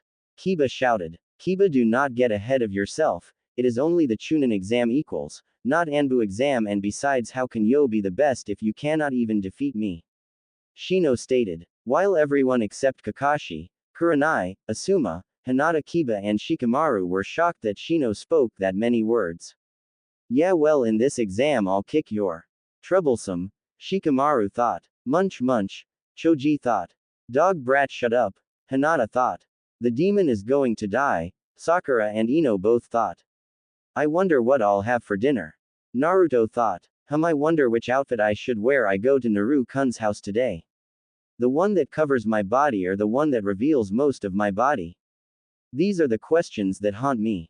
Sayuri thought. That bastard bug, I'm going to beat him, beat Naruto in the Chunin exam and make Sayuri mine.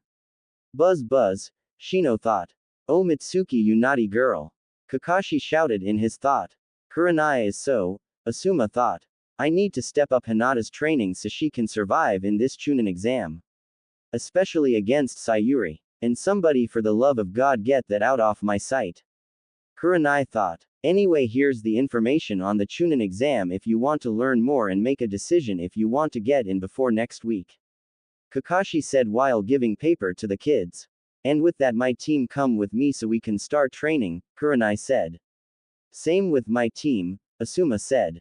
When the other teams left, Team 7 was looking at their sensei, well, only Naruto and Sayuri. Sakura was glaring at Naruto. Naruto was feeling uncomfortable by this and looked at Sakura and was scared, then looked at Sayuri, who did not realize the atmosphere and held on to his arms like she always did. He could feel her on his arm and was getting aroused. But he didn't know what that feeling was, he just felt funny, especially in his stomach. All right, team, start doing 50. Naruto and Sayuri and Sakura do 70 inches, Kakashi said while reading. Why do I have to do more?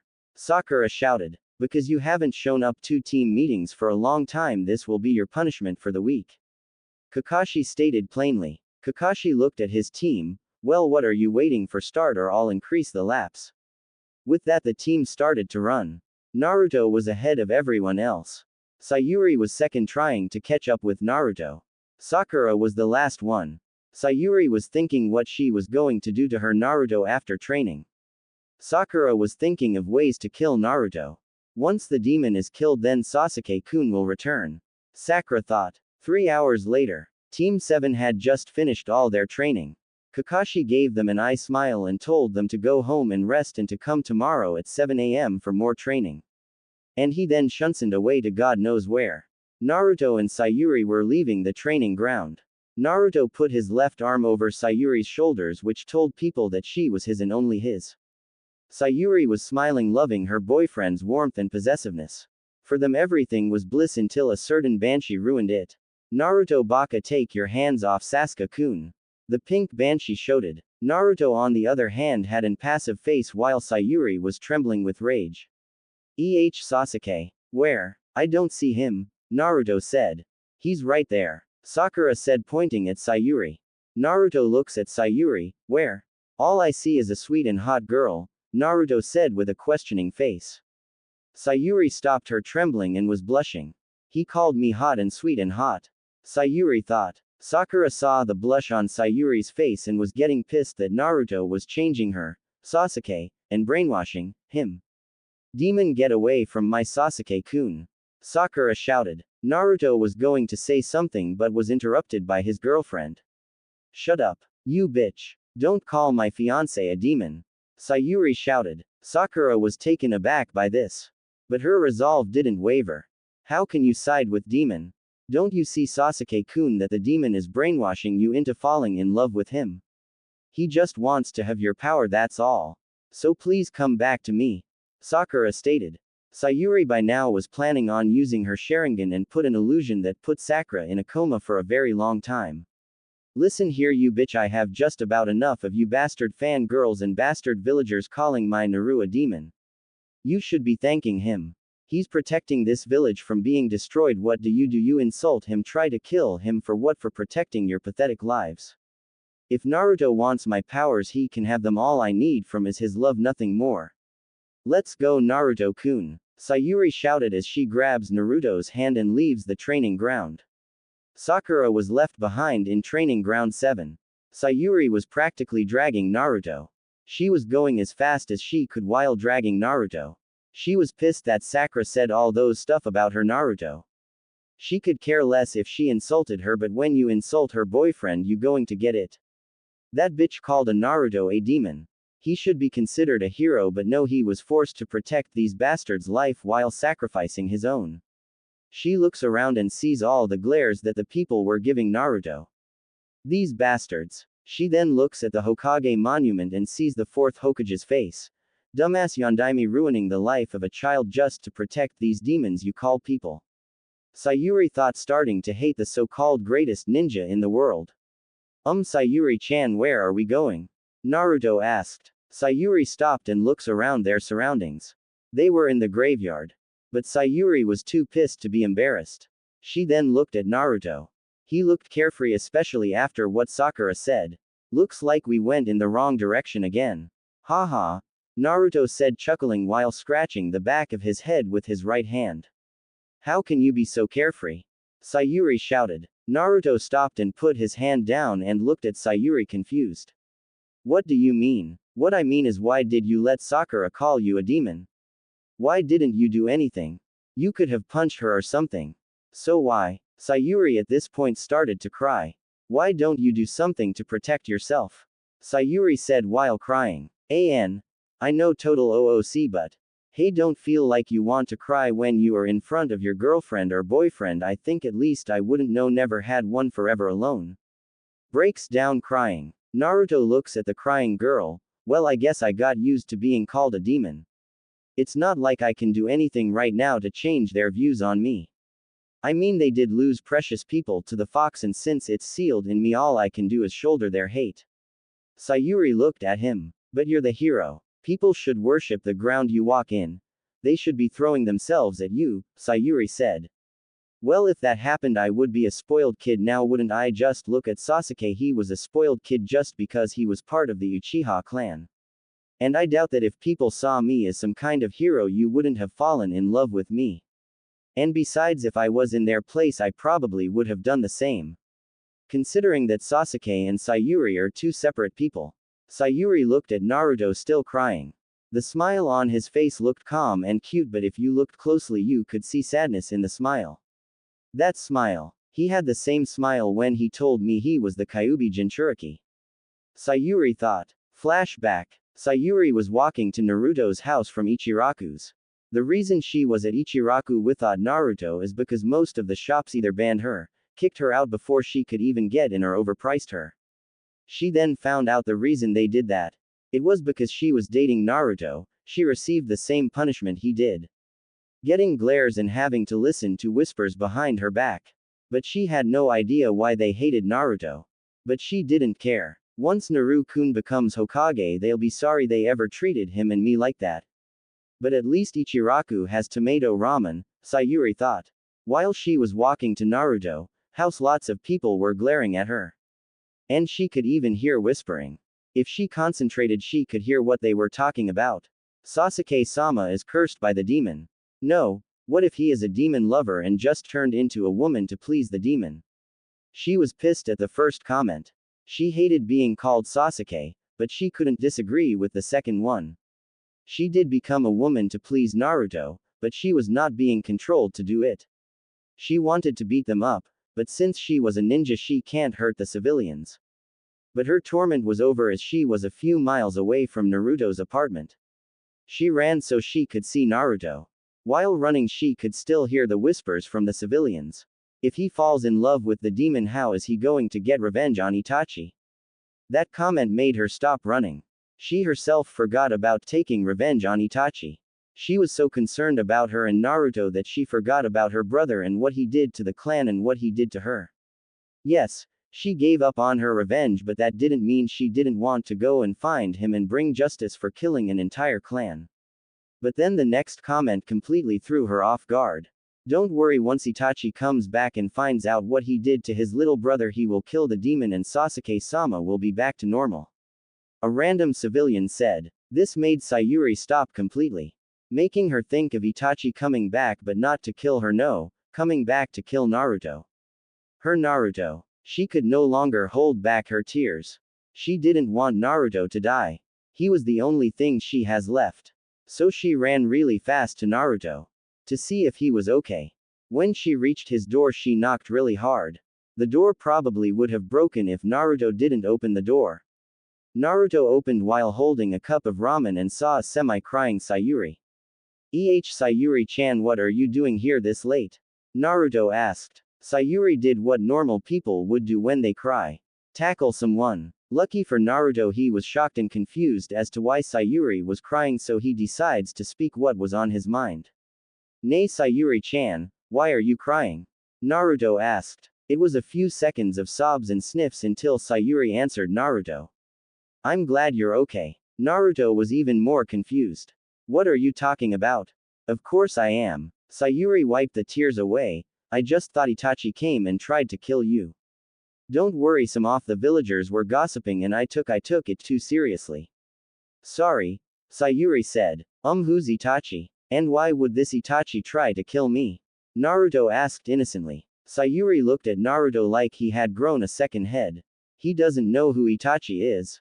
Who doesn't know Itachi? Sayuri signed and started explaining how Itachi was her older brother, how he became a genin when he's 7 and he became Anbu captain at 13.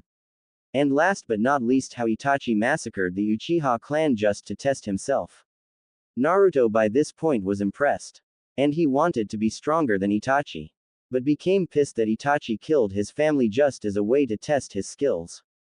Okay, I now know who Itachi is, but why would he come after me? Not like I did anything to piss him off. Naruto stated. Well, since you're really special to me, I just thought he would take you away from me like he did to my family. She said, tears ready to flow down. Naruto looked at Sayuri. He didn't know what it's like to lose something or someone, considering he never had anything to begin with. Alright Uzumaki, let's not go there. But he understood, knowing that if Sayuri or anyone precious like the Hokage or Ichiraku were gone, then he would go crazy. So he hugged Sayuri. Sayuri felt safer when she hugged Naruto, like there was nothing that could harm her if she stayed with him. Sayuri was in bliss. Naruto on the other hand was contemplating whether to tell her his secret. Maybe she did tell me her secret and maybe she wouldn't care if was a Jinchuriki. Naruto signed he was going to take the chance, and besides I'm going to have to tell her sooner or later. Might as well tell her now. Sayuri, there's something I need to tell you. Naruto said, breaking Sayuri out of her bliss. Sayuri was worried he didn't use the chan in her name, which meant something important is going to happen. Oh no, he's going to break up with me. Damn, I shouldn't have told him about my clan. Sayuri thought, panicking. Oh okay, Sayuri managed to say. Naruto saw Sayuri trembling. Let's go inside so we can talk in where it's hot, okay? Naruto said. Sayuri nodded. When they finally sat down, Naruto brought tea so they could start off calm. So Sayuri, I have to tell you something and it's really important. Naruto started. Sayuri was scared. She didn't want to break up, not now, not ever. You see, the reason is please don't break up with me. Sayuri blurted out and started to cry. Naruto was taken aback by the comment. Huh? Naruto managed to say, confused as to why she thought he was going break up with her. Please, I'll change. Just tell what you don't like and I'll change. So please don't leave me. Sayuri shouted. I'm not going to break up with you. Naruto said loud enough so that Sayuri could hear. You're not? Sayuri asked, still crying. Hell no. What kind of an idiot would dump a perfect girl like you? Naruto said. Sayuri was happy but confused. Then what is the reason you were so serious? She asked. I was going to tell you before you interrupted me. Why people hate me? Naruto said. Oh, Sayuri said with on her mouth. Well, do you know about the Kyuubi? Naruto asked. Sayuri nodded. Well, yeah, we learned in the academy that the Kyuubi came and attacked us randomly and the fourth Hokage defeated him. Sayuri said, confused as to why the Kyuubi has to with anything with how the villagers hated Naruto. Well, that's where you're wrong. The Kyuubi was too strong for anyone to beat and a Biju can never die, so he did the next best thing and the only thing he could do. And that was sealing it into a newborn child that just had its umbilical cord cut. These people who have a Biju sealed into them are called Jinchuriki. Jinchurikis are hated because they house demons, Naruto finished. Okay, but what does this have to do with you? Then it hit her. Glares, the whispering, the insults that were all directed towards Naruto and now to her. All because of a stupid demon. Then she looked at Naruto. He had a sad expression on his face. I'll understand if you don't want to stay with me anymore. I'm used to it, Naruto said. He was used to it, Sayuri thought. What she did next shocked Naruto. She tackled him. Again. How can you be used to it? Sayuri said. Naruto was confused. You don't see me as a demon? Naruto asked. Why would I? And besides, would a demon save a girl from being bullied? Would a demon save a village from a drug lord? If a demon did do those things, then I need a new dictionary. Sayuri said. Naruto was happy and for the first time in his life he cried. He cried tears of joy. I'm so glad you don't see me like that. I'm the luckiest guy in the world. Naruto said. Well, it's their fault they left a guy like to me. So that means I'm the luckiest girl in the world. Sayuri said. I wonder what you say if you were Sasuke. Naruto asked, curious. Sayuri thought about. Considering my old self, I would say he would be jealous you have a demon in you and would be and order you to give the Kyuubi to him, Sayuri said. Ha ha ha, that's true, and by the way, can we say that you and Sasuke are two people? 'Cause you are nothing like them. Naruto asked. Sure, I really would like that. Sayuri said happily. Flashback end. After that, the bond between Naruto and Sayuri got stronger. They tell each other about everything. Sayuri cried all night when she found Naruto got beat up for no reason, especially on his birthday. She even promised him that they would have a proper birthday for him, which made him happy. Sayuri looked at Naruto. She really wanted to make him happy. But she knew that she couldn't, considering his inerasable past. But you should at least defend yourself. Sayuri said. Naruto at this started to laugh. Not possible. If I did anything, my ninja license would be revoked by the stupid civilian council. They are trying to get any dirt on me that they could use, but thanks to Gigi they can't, especially now since I can only follow his orders. And also, Sayuri, be careful now that you're with me, they will do anything. Naruto said. Sayuri nodded in understanding. Alright, I understand, but promise me that once you become Hokage, get rid of the civilian council. This is a shinobi village, which means it is under military dictatorship, not politics. Sayuri said. Naruto nodded. I promise. Naruto said with thumbs up and his usual grin. Okay, let's get some rest for tomorrow's training. Sayuri said, going to Naruto's house since it was closer. For the whole week Team 7 and the other teams have been training non-stop. Sayuri learned some new fire jutsu from Kakashi. Naruto improved his taijutsu and his chakra controls and learned some 1 wind just you, 2 earth jutsu and 1 water jutsu. Sakura missed 2 of the trainings but they didn't care since Sayuri and Naruto are the ones that holding Team 7 and Sakura as their meat shield, Sayuri said that. As support Kakashi. For no reason, Naruto. The last day for before the Chunin exam. Kakashi gave the team a day off considering they worked hard, at least 2 of them did anyway. Naruto was having a peaceful walk until he felt someone following him. He looked back and saw a square box. Naruto ignored already knowing who it was. So he walked faster. The box moved faster. He moved faster than before and so did the box. But Naruto finally had it. Konohamaru, get hell out, I know it's you.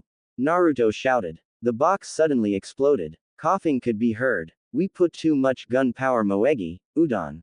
Konohamaru said. Sorry Konohamaru, said another voice which was obliviously a girl. Yeah sorry, said another voice which indicated a boy. When the smoke cleared up 3 kids were standing. They shouted, we are the Konohamaru Corp. Naruto didn't want to deal with them, decided to turn around walk away. Konohamaru saw this and ran after him asking to play ninja. Naruto obviously declined but Konohamaru kept asking until a banshee screech was heard. Naruto blocked his ears and was safe but he couldn't be sure about the kids. Well look at that. A ninja playing ninja, really stupid. Sakura said. Naruto looked bored. The only thing that's stupid is you howler monkey. Naruto said while cleaning his ears. But before Sakura could counter, Konohamaru interrupted. Hey Naruto, is she your girlfriend? He asked. Naruto nearly had a heart attack. Some asked him if he was going out with the village's banshee. Naruto looked at Konohamaru with a glare that hatred that could rival the Hokage's hatred for paperwork. What in the world would make you think I would date that thing? Points at Sakura, and I'm already dating a girl. She's way better than that banshee. By this Sakura had enough and was chasing Naruto and Konohamaru core. They ran until Konohamaru bumped into someone. When Konohamaru stood up he saw a boy that had makeup on and was wearing all black and had a sack on his back. Hey kid, apologize for bumping into me, the boy said while grabbing Konohamaru's scarf. Moegi and Udon shouted his name in fear and concern. Hey Kankuro, put the kid down, the girl beside him said. The now known as Kankuro looked at the girl and said, not until he apologies Tamari. Tamari signed. Nad Sakura, being the idiot she is talked.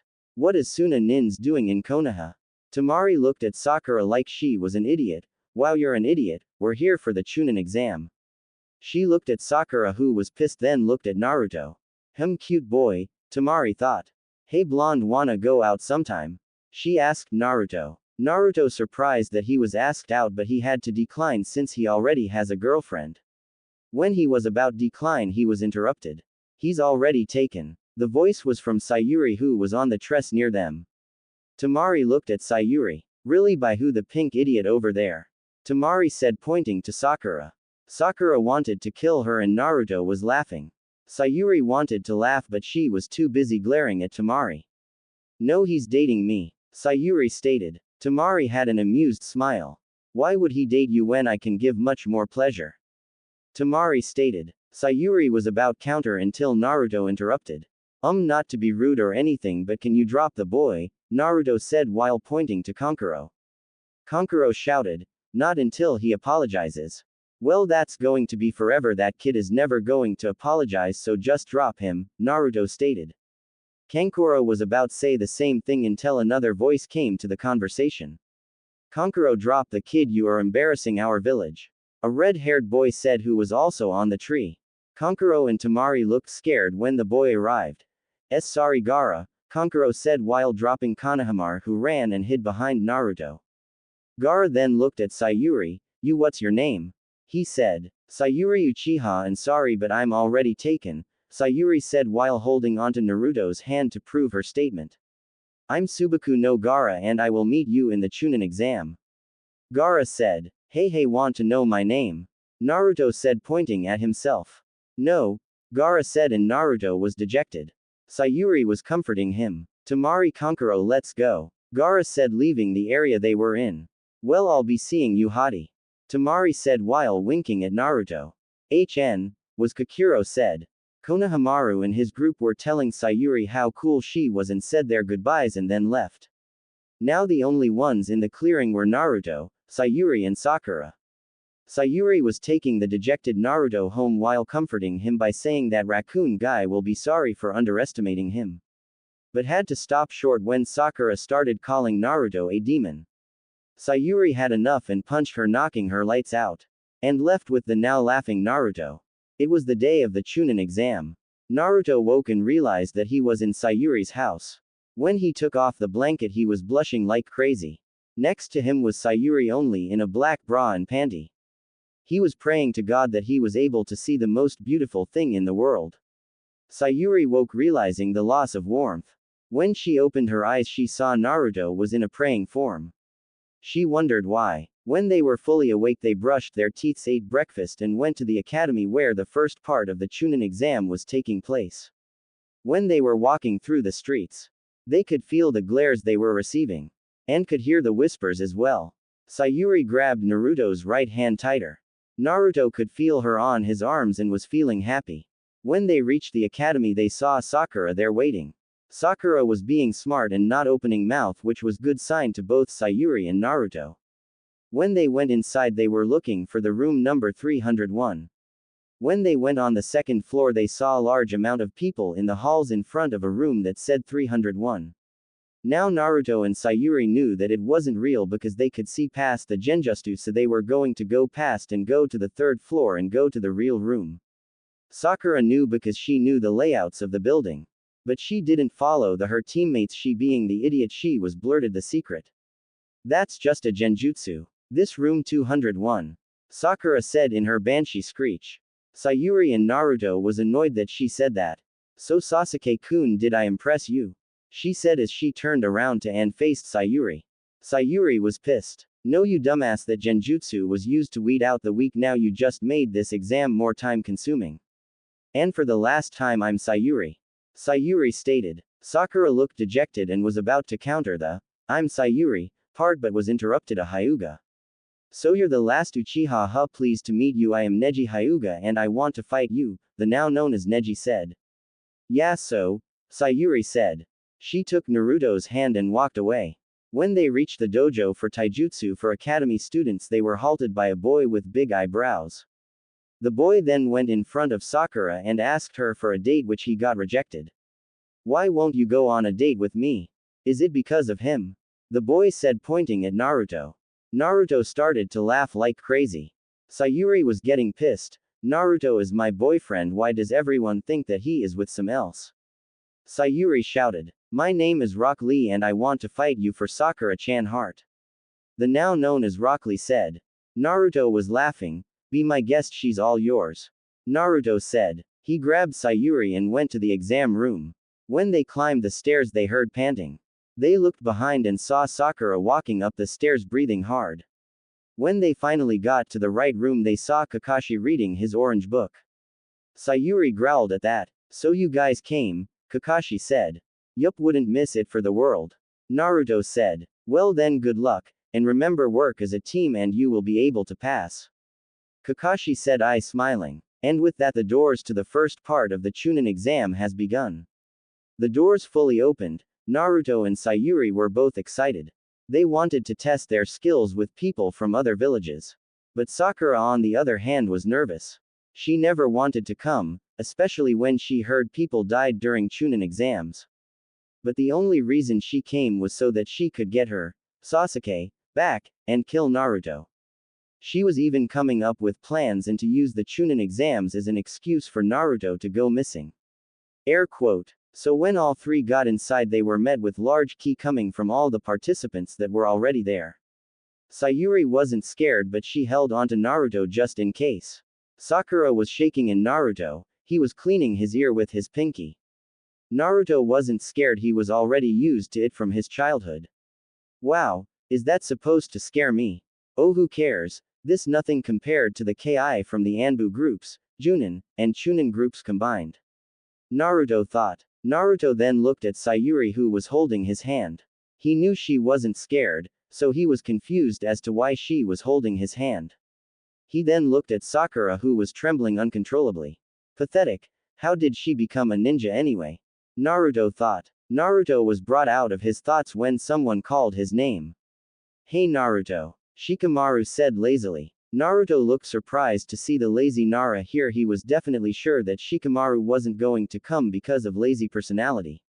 Hey Shikamaru, didn't think you would come. What happened? Naruto asked. Shikamaru signed and said, Ino forced me, troublesome. Naruto nodded but felt something that Shikamaru was hiding. Was it just Ino or was there another? Naruto asked curiously. Shikamaru signed again. It was also my troublesome mother. She told me if I didn't enter she would do unspeakable things to me. Troublesome. Shikamaru answered. Naruto was sweating remembering about Sayuri's mother. Wow, mothers are scary. Glad I'm an orphan. Naruto thought for some odd reason he heard screaming and tears, but he did not know the origin of it was. He then looked at Ino who was glaring at him. Hey Ino, excited or what? Naruto said. Ino just glared at him and, him away. Crap, totally forgot she was a fangirl, Naruto thought. Hey, looks like Rookie 9 is together again, the voice came from the arriving Kiba. Team 10 and Team 7 turned to face Team 8. Hinata blushed when she saw Naruto but she quickly turned to glare at Sayuri who was clinging to Naruto's arm. That should be me. Not some stuck-up Uchiha that turned girl. Hinata thought, releasing ki at Sayuri. Sayuri felt the ki and looked in the direction it was coming from. Sayuri wasn't surprised to see Hinata glaring at her. Actually, she was expecting something more, especially since Hinata was stalking Sayuri ever since Sasuke disappeared. Really, is she only going to glare at me? I was thinking she was going to kidnap me and rape Naruto while I'm tied up somewhere. Oh well, she's weak, especially from all the rumors that people talk about. Sayuri thought. Sayuri just looked away from Hinata and held on to Naruto's arm tighter, making Hinata releases more ki at Sayuri. Anyway, how cool is this, all of us entering the Chunin exam? Kiba shouted. Everyone in the group was nodding their head, all except Sakura and Hinata. Sakura too busy glaring at Naruto and Hinata too busy glaring at Sayuri. Hey, if I were you I would keep my voice down. Someone said. The group turned to see the origin of the voice. It was from a boy who had silver hair and wore glasses, wearing a purple no-sleeve shirt and a t-shirt underneath and wearing black Anbu pants with the standard ninja shoes and holsters and whatnot. You should keep your voice down cause you're attracting a lot of attention. The boy said while pointing backwards. Everyone looked at them and shivered. All except Naruto, he was used to killer intent. Sayuri shivered a little because she was used to ki from the villages. I'm Kabuto Yakushi, nice to meet you. The now known as Kabuto said, smiling. Hey, Kabuto-san, are you excited for the Chunin exam? Kiba said in a lower voice. Excited would be last thing I would feel, especially since this my 7th time trying. Kabuto said, smiling. 7th time. Sakura Banshee screamed. Everyone in the room covered their ears. Yup. Kabuto said, still smiling. Naruto looked at Kabuto. That smile. It's fake. What's he up to? Naruto thought. Well, considering the fact that you guys were shouting, I guess this your first time in the Chunin exam, correct? Kabuto said and everyone nodded. Well, I have information that may or may not help you. Kabuto said as he took a stack of cards out of pocket. Naruto got curious. What's that? Kabuto used his right index finger and pushed his glasses up and a smirk plastered on his face and said, This, friends, is information cards. I just put a little chakra in the information I gathered. My whole as a ninja appears, for example the map of the elemental nation. And on the card there was a map of the elemental nation. If you want I can give you information on your future opponents if you want. Kabuto said. Then tell me about Subaku no Gaara and Neji Hyuga. Sayuri said. Ah, you already know their names, it's no fun. Kabuto whined. Everyone's sweat dropped. Well, let's get started. First, Subaku no Gaara. From Suna, first time doing the exam just like you guys. Highly skilled about mid-chunin. Unknown number jutsus, mostly because he controls sand. Really weak in taijutsu. Teammates are his siblings Sabaku no Kankuro and Sabaku no Tamari. Misasens 4D ranks, 20C ranks, 10A ranks, Few not only that he came out unscratched from every mission. Kabuto said surprised. Everyone was silent when they heard that. Kabuto feeling weird broke the silence. Next is Neji Hyuga. From the branch family of the Hyuga clan, High Genin to Low Chunin, highly skilled in taijutsu. Weak in ninjutsu, did 145 D ranks, 25 C ranks, 1 B rank. Sensei Maeda Gai Konoha's Green Beast. The Konoha 9 were shocked about the competition. Anything else? Kabuto said. Yeah, tell me about Rock Lee and Sabaku no Tamari, Naruto said. Okay. First Sabaku no Tamari ladies first. People were sweat dropping again. Sabaku no Tamari from Suna first doing the Chunin exam. Same amount of missions as Gar as her little brother. Highly skilled in wind jutsu. Carries a large fan for said wind jutsus. Unlike her brothers, she is cheery and apparently likes blonde boys. Kabuto said. While Tamari was waving at Naruto. Naruto was chuckling and was waving back. Sayuri was glaring at Tamari. That bitch better stay away from my Naru. Sayuri was shouting in her head. Kabuto looked at the group. Okay, moving on. Rock Lee. Of Konoha, first time doing the Shunin exam. No skills in ninjutsu, and no genjutsu except for one called the setting of the youthful Sun Lo Junin in taijutsu. Shock from the rookie 9 teammates are Neji Hyuga, and 10-10 Kaburagi and Sensei Maeda Gai.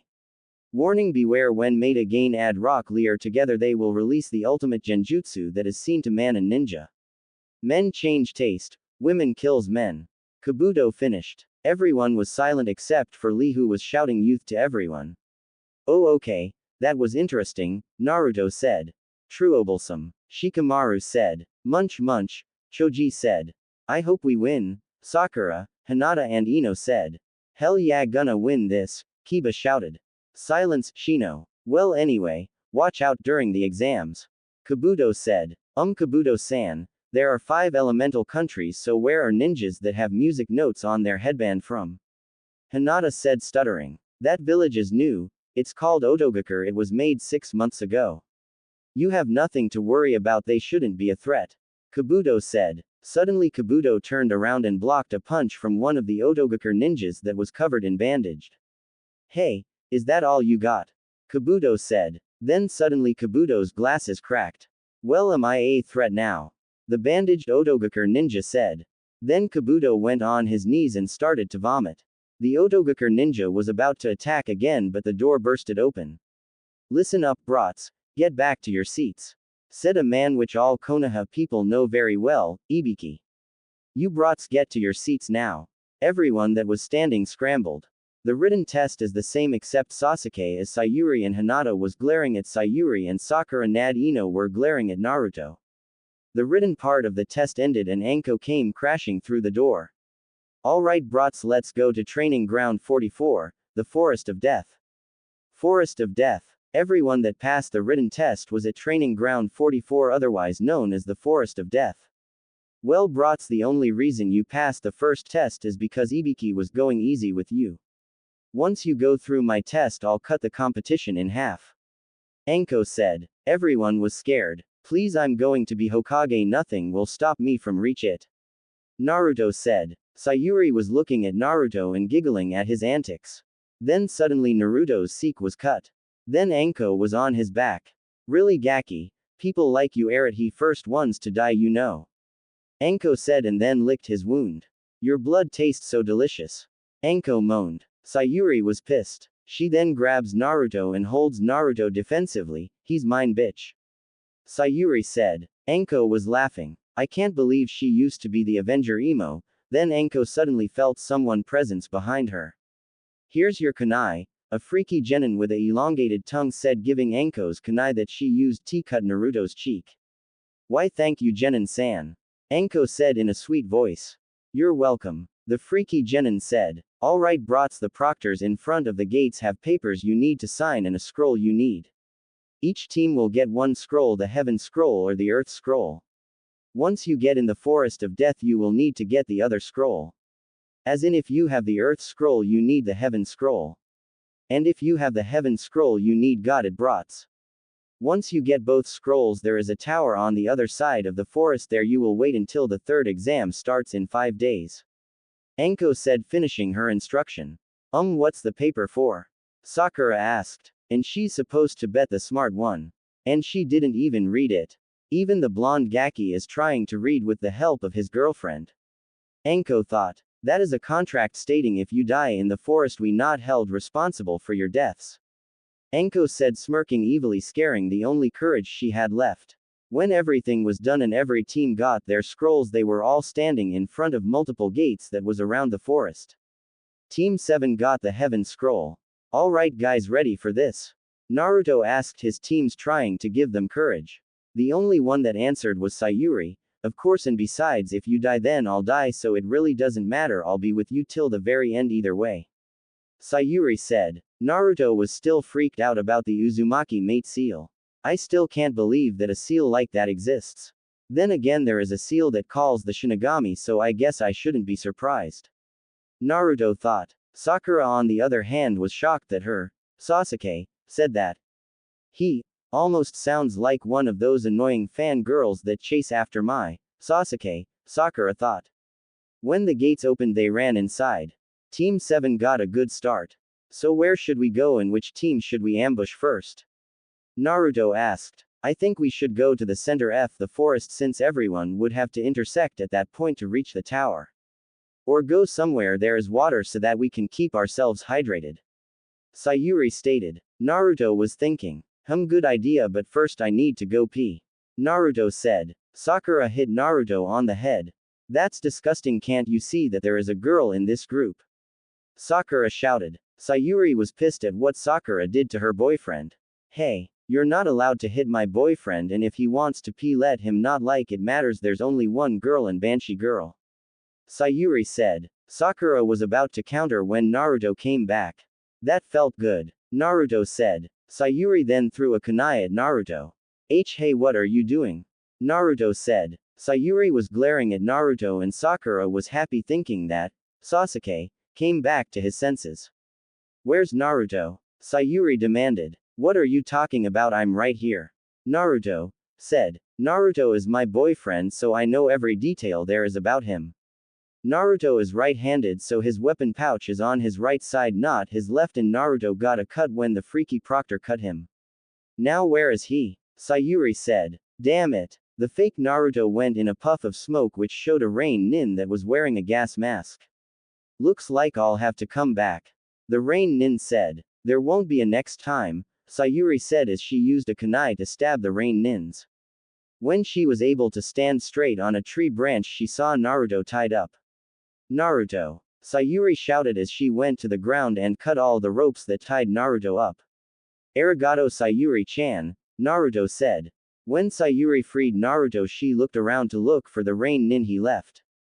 Team 7 were sitting in a clearing. Remember this, if we get separated again, we can't trust each other blindly.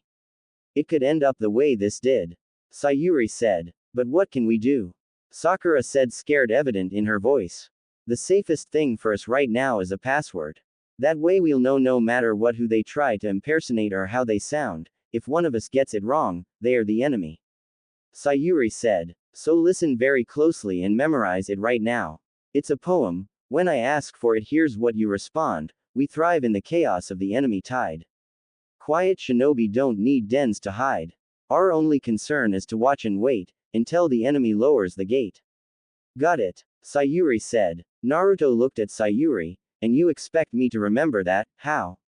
Naruto shouted. You are such a dunce. I've already got it down. Sakura shouted back at Naruto. Sayuri was pissed that Sakura called Naruto a dunce. That right is only preserved for me. Sayuri mentally shouted. But she couldn't, especially now since the last attack they could die any minute. We need a better password. How about swordfish, or even ramen? Naruto said, complaining. I'll take the scroll, Sayuri said while standing up. Why do you take the scroll, Sayuri-chan? Naruto said. What, you don't trust me with the scroll? Sayuri said in the cutest voice. Naruto was blushing. And no, it's just that the enemy would come after you, so I should take the scroll. Naruto said. I'm happy that you're concerned about me, but right now you should worry about your own safety, okay? Sayuri said, happy that Naruto was worried about her. Oka. Ow. What the? Naruto said. Suddenly the wind was blowing in their direction. A new enemy. Sayuri shouted. And they were separated. Stick around, you two. It could be fun. I'll go in alone. A mysterious voice said. Sayuri was hiding in the bushes when she suddenly heard footsteps. Sayuri turned around. Sakura. Sayuri said. Sasuke. Sakura said. For the last time, it's Sayuri. Would ever tell me the password, the Ninki? Sayuri said, tired of her confusion. Oh, right. We thrive in the chaos of the enemy tide. Quiet shinobi don't need dens to hide. Our only concern is to watch and wait until the enemy lowers the gate, Sakura said, disappointed that her Sasuke was still under the control of the demon. Good, Sayuri said, relieved that she wasn't the enemy yet. Yow, are you guys all right? Naruto suddenly said, coming out of the bushes. Quote exclamation mark quote. Quote exclamation mark quote. Not so fast, Naruto. The password. Sayuri said. Right. Ninki. Naruto said. We thrive in the chaos of the enemy tide. Quiet shinobi don't need dens to hide. Our only concern is to watch and wait until the enemy lowers the gate, Naruto said perfectly. Sakura was a little disappointed that he got the password correct because she wanted to see Sasuke kill Naruto, but was happy that he wasn't the enemy. Sayuri, on the other hand, was smirking. She suddenly threw a kunai at Naruto. Hey! Naruto shouted. What? Does this mean Sasuke broke the demon's curse? Sakura thought. Sasuke, you're back to normal. Sakura said. What are you talking about? I'm still Sayuri. Sayuri said. Sakura was disappointed. Why did you attack Naruto? He got the password correct. Sakura said. Well, that's the reason I attacked him, Sayuri said. Huh. Both Sakura and Naruto managed to say. Naruto smirked. Well done. Then Naruto was in smokes and was replaced by Kusa-nin. What gave me away? The Kusa-nin asked. I knew you were underground, eavesdropping on everything we said. That's why I chose that kind of password, the kind that the real Naruto would never manage to memorize. Gotcha, imposter. Sayuri said with a victory smirk. I see. Watch and wait. This is going to be more fun than I thought. The Kusa-nin said. With real Naruto. OWWW. Oh, MMPH, huh. Where'd Sayuri and Sakura go? Naruto said. Then a shadow covered Naruto. Huh. Yaha. Iiits, huge. Naruto shouted at the sight of the giant snake. I've never seen a snake that big. What is up with this forest? Naruto thought. The snake looked at Naruto and Naruto looked at the snake. The snake used its tail and attacked Naruto. Naruto jumped but was caught. From behind, Naruto was caught by the snake with its tail wrapping around him. The snake opened its mouth and ate Naruto. Gah, it ate me. Somebody help me. Naruto shouted from the snake's stomach. Back with Sayuri and Sakura. That was a phony Naruto. Sakura shouted. Damn it, if that was the real Naruto and Sasuke attacked him, that would have been great. Sakura thought. Cha. Hell yeah, I wanted to see the Dobi die and have our Sasuke back to us. Cha. Inner Sakura shouted in Sakura's mind. RRRRR, what happened to Naruto-kun? Sayuri demanded. Oh, Naru-kun, he's playing with my friend a bit. The Kusa-nin said. The only one allowed to call him Naru-kun is me. Sayuri shouted. Oh, sorry, Kukuku, the Kusa-nin said as she took out her Earth Scroll. Suppose you'd like to steal our Earth Scroll, wouldn't you? Since you've already got the Heaven Scroll. The Kusa-nin said. Suddenly the Kusa-nin swallowed the Earth Scroll. Now, shall we see just who will be stealing scrolls from whom? We'll fight to the death. The Kusa-nin said, realizing a large amount of ki at Sayuri and Sakura. They saw images of their death. Is this genjutsu? No, this is fear. The killing intent from his eyes is giving me flashes of my death. Sayuri thought. Sayuri looks to his side and sees Sakura crying. Damn, we have to run or both of us are going to die. Sayuri thought. The Kusa-nin looks at Sayuri. Looks like you can't move. Sayuri grabbed her kunai, trying to hold it in position. Come on, little bit closer. Sayuri thought. The Kusa-nin then throws two kunais at Sayuri and Sakura respectively. Sayuri managed to move and take Sakura with her. To stab yourself to erase the feeling of fear with pain, Just as I thought, you are no ordinary prey, Kukuku. The Ksua nin said before disappearing. With Naruto. Damn you dumbass snake, barf me out now. Naruto shouted from the inside of the snake that swallowed him. But the snake didn't listen. Damn it, at this rate I really am going to be snake food. What to do? What to do? The Naruto thought of what happened during the wave mission. He and Sasuke eating so much that they both barfed. Cha-ching! Naruto thought. Kage Bunshin no Jutsu, Naruto shouted. The snake expanded until it exploded and thousands of Naruto were in the air. Naruto stood in front of the snake, or at least what was remaining of the snake. Sorry, but I can't die yet, not until I become Hokage. Naruto said and jumped off to where his teammates are. Back with Sayuri and Sakura. Sasuke-kun, are you? Sakura tried to say but was stopped when Sayuri put her hand on her mouth. We have to run before we're found again. Sayuri thought, not caring that Sakura called her Sasuke since she isn't in the mood right now. For Sasuke-kun to get so worried, I've never seen him like this, Sakura said. Then she saw a snake to the side. Sakura then got Sayuri's hand from covering her mouth. Sasuke-kun, snake. Sakura screamed. Sayuri turned and saw that snake and jumped. Damn, I was panicking so much that I didn't notice the snake. Sayuri thought. When the snake opened its mouth trying to eat her, to Sayuri it looked like the Kusa nin. Get away. Sayuri threw kunais and shurikens at the snake, killing the snake in the process. Then the snake's skin started to break, revealing the Kusa nin. You should relax, not even for a second. The prey should always run in the face of the predator that is. The Kusa nin said, and then slithering to where Sayuri was. The Kusa nin stopped when some shuriken and kunai were thrown in her path. Sorry, Sayuri-chan, a voice said. Everyone looked at the source of the voice. It was Naruto. I forgot the password. Naruto said with a smirk. Naru-kun, demon, Kyuubi brat, were some of the thoughts ran in people's thoughts.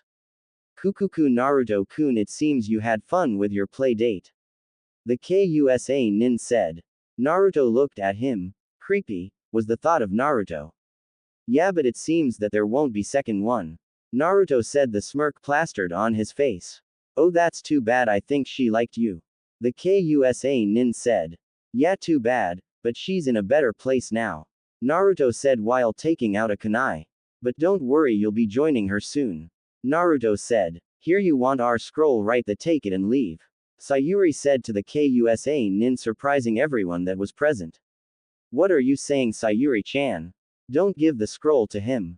Naruto shouted. We have no choice, he's too strong for us. We can't fight. Sayuri shouted. Naruto jumped to where Sayuri was and slapped her. This shocked Sayuri since that was the first time he had hit her. Are you crazy? What's the point? Naruto shouted as he held Sayuri by the collar. If we make a deal, then we'll be safe. Sayuri wasn't able to finish. Who are you? You're not the Sayuri I fell in love with. The Sayuri I know would know that he'll just kill us after he gets the scroll. Huh. Kukuku ha, that's rich, Naruto-kun. But so true. What's the point of taking the scroll when I can simply kill you and take the scroll from your corpse? The Kusa nin said.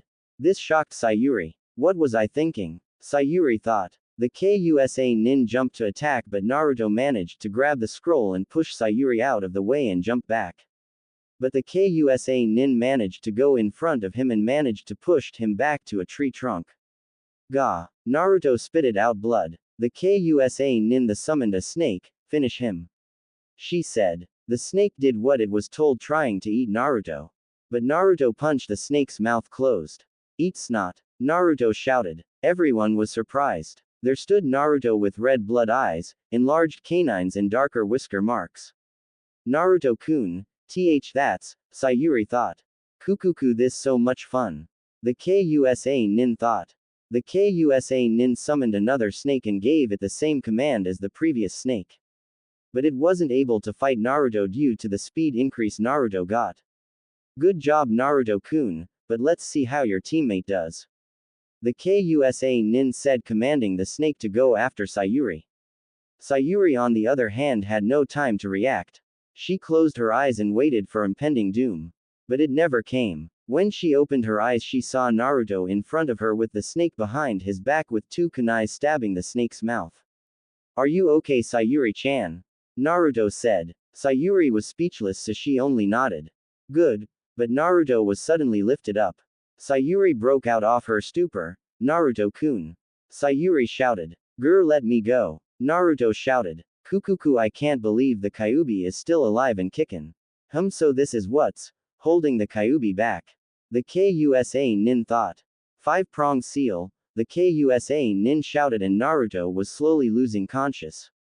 When Naruto finally went unconscious, the Kusa nin took the heaven scroll and threw Naruto somewhere. Sayuri, realizing that Naruto was going to die if he hit the ground, threw her kunai, which hit Naruto orange jumpsuit, causing him to hang on the side of the tree trunk. Well, Sasuke-kun, are you ready? It's time you show me what an Uchiha can do.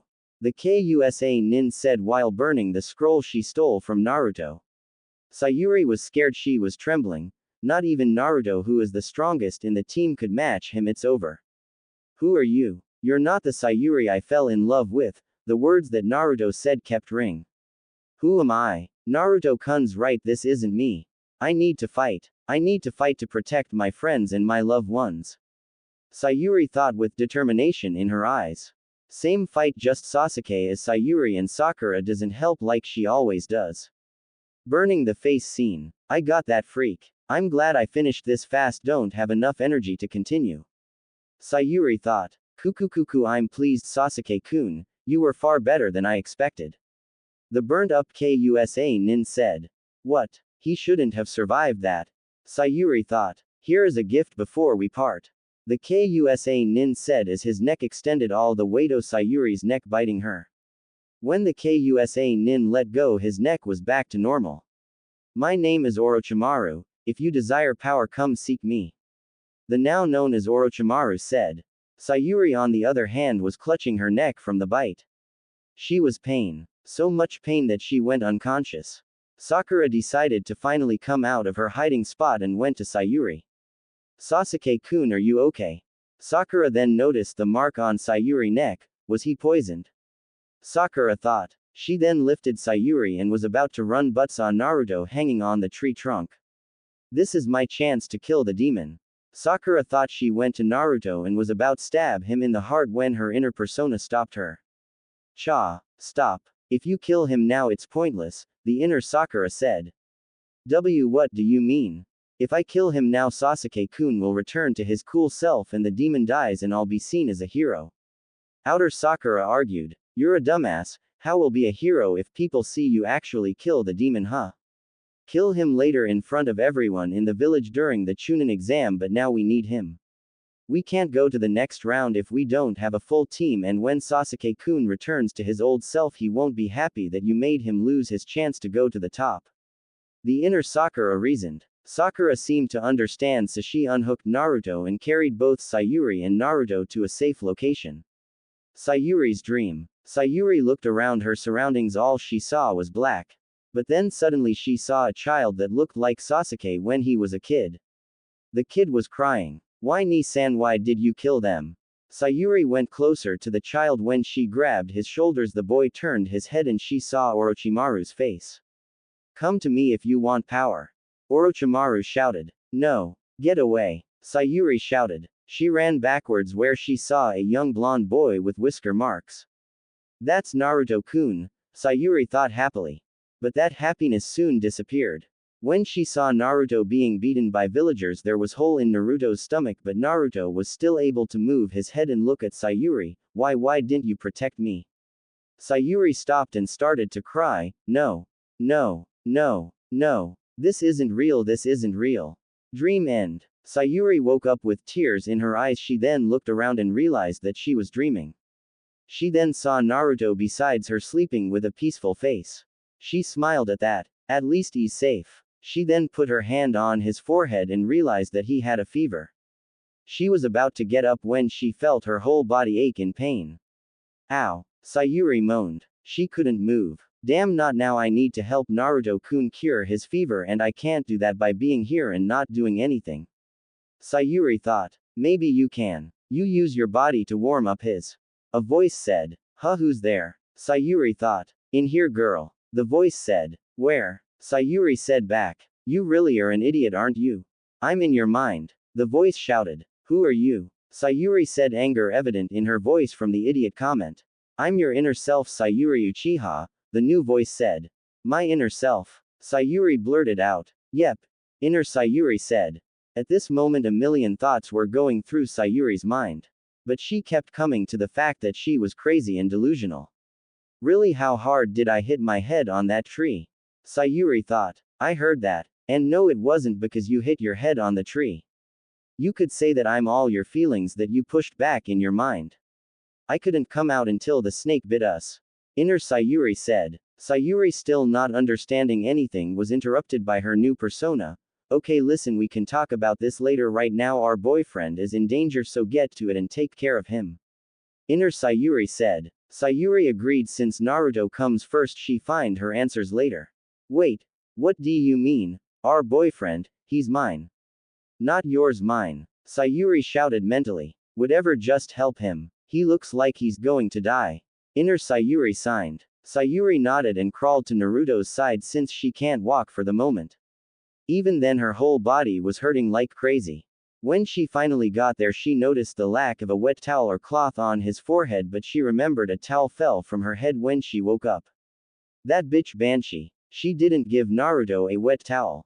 Sayuri mentally shouted. When that Banshee comes, torture her and humiliate her for not treating out Naru properly, Inner Sayuri shouted. Sayuri agreed, so she crawled back to where her towel was and grabbed it, and felt that the towel was still wet, so she crawled back and put on Naruto's head and sat next to him with her knees up to her chest and hugging them. She was then thinking about their fight with Orochimaru and how even when Naruto used the Kyuubi's chakra, he still couldn't beat Orochimaru. Then she remembered what she had done and what Naruto said about how she wasn't the Sayuri he fell in love with. She felt shame at that.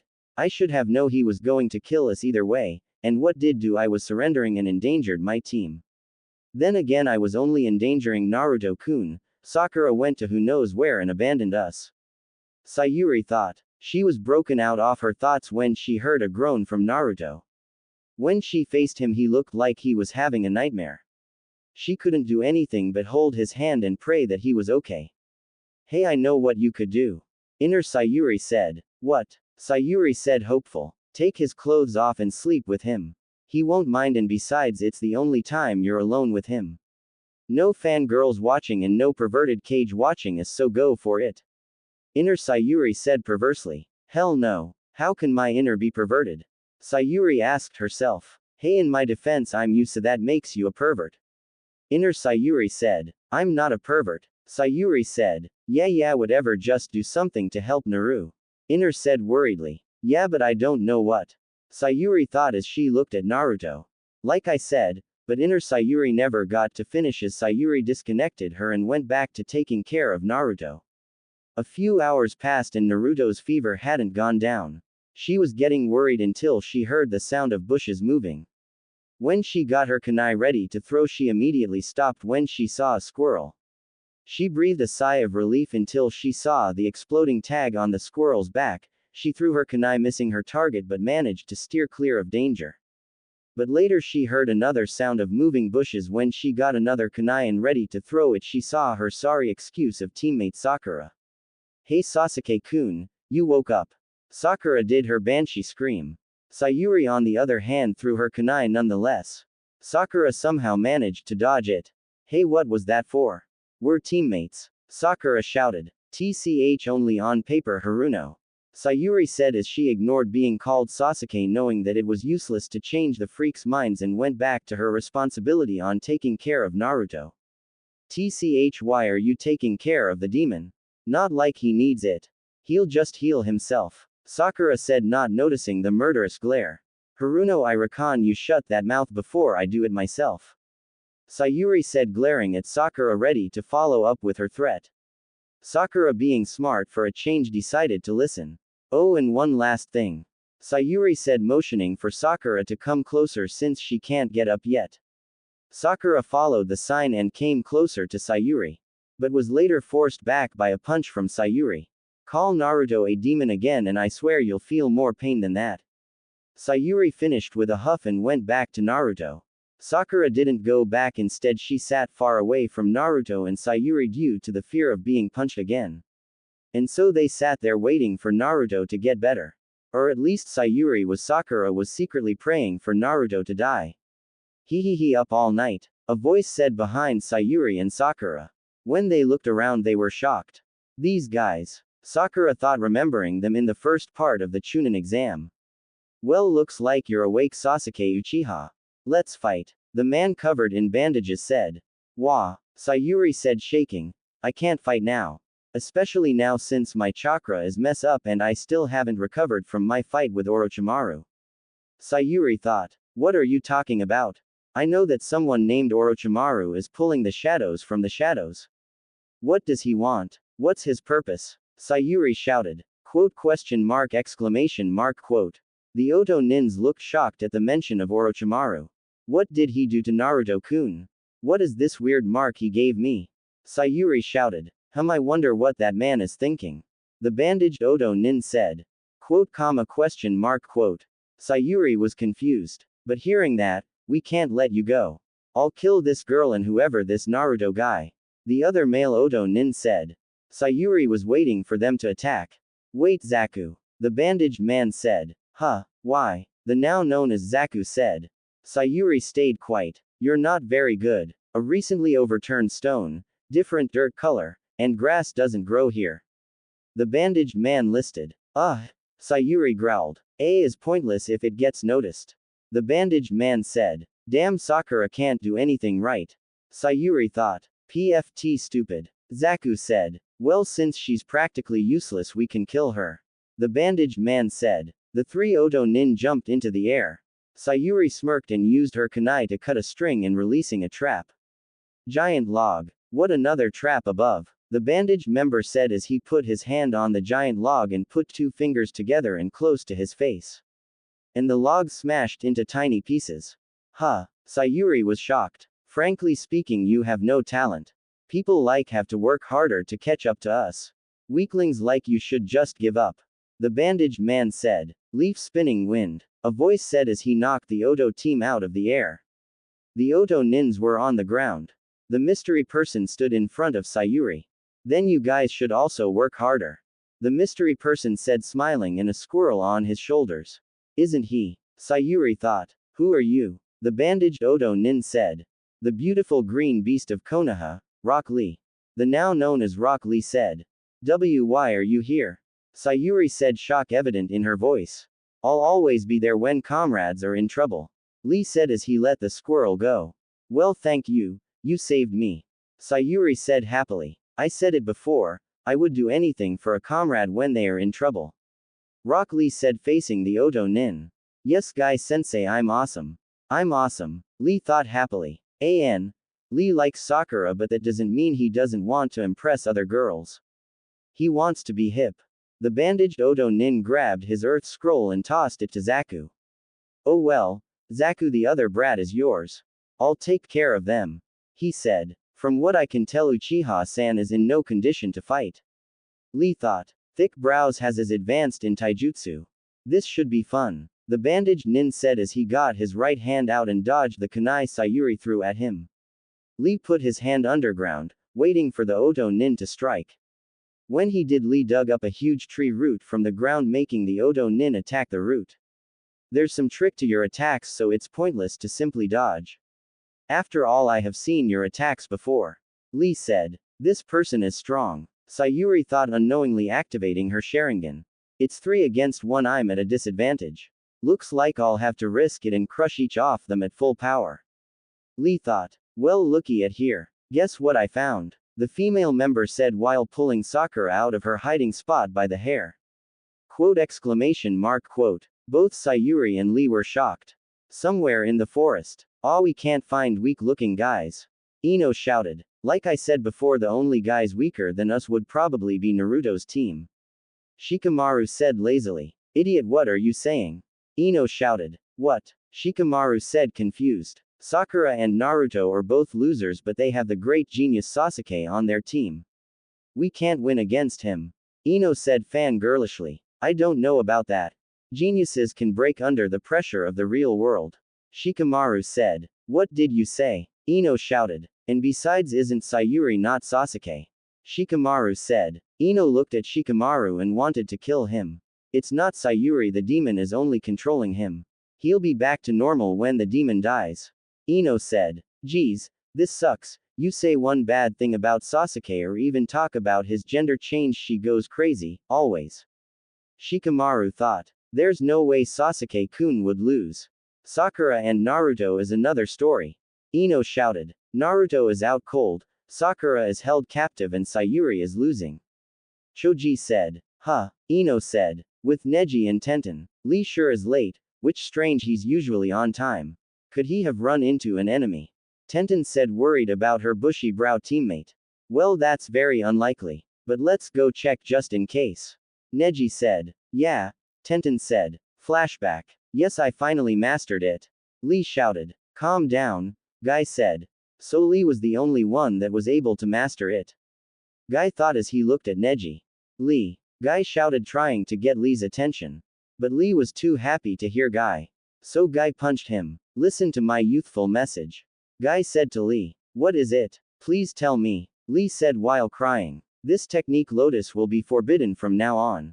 Guy said seriously, and both Neji and Tenten were shocked that he could be serious. Lee was shocked. Why is that? Lee asked. This technique puts a lot of strain on the brain and muscle fibers. Usually humans use about 15% of their muscles.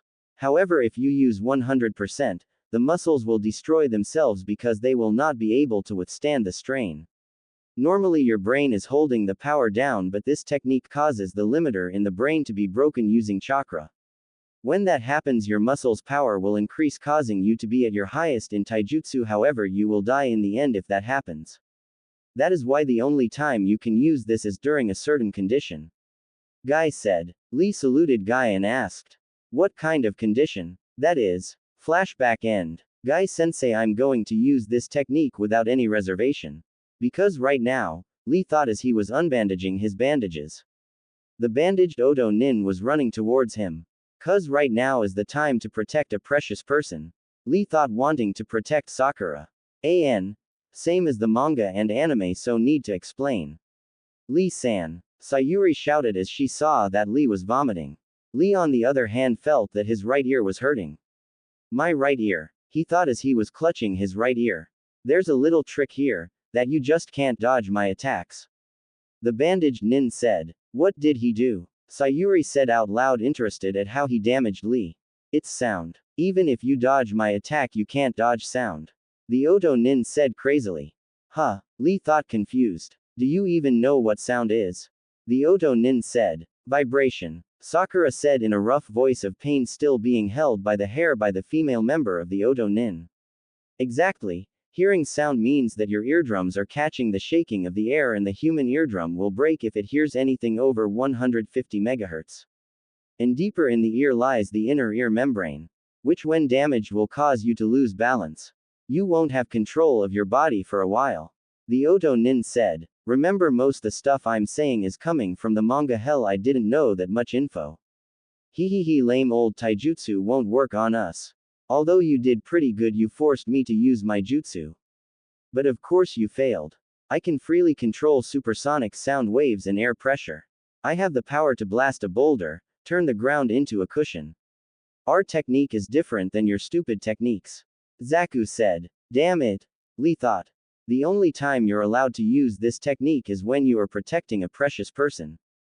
Guy said. Precious person? Lee said back, confused. By the way, good job in mastering it.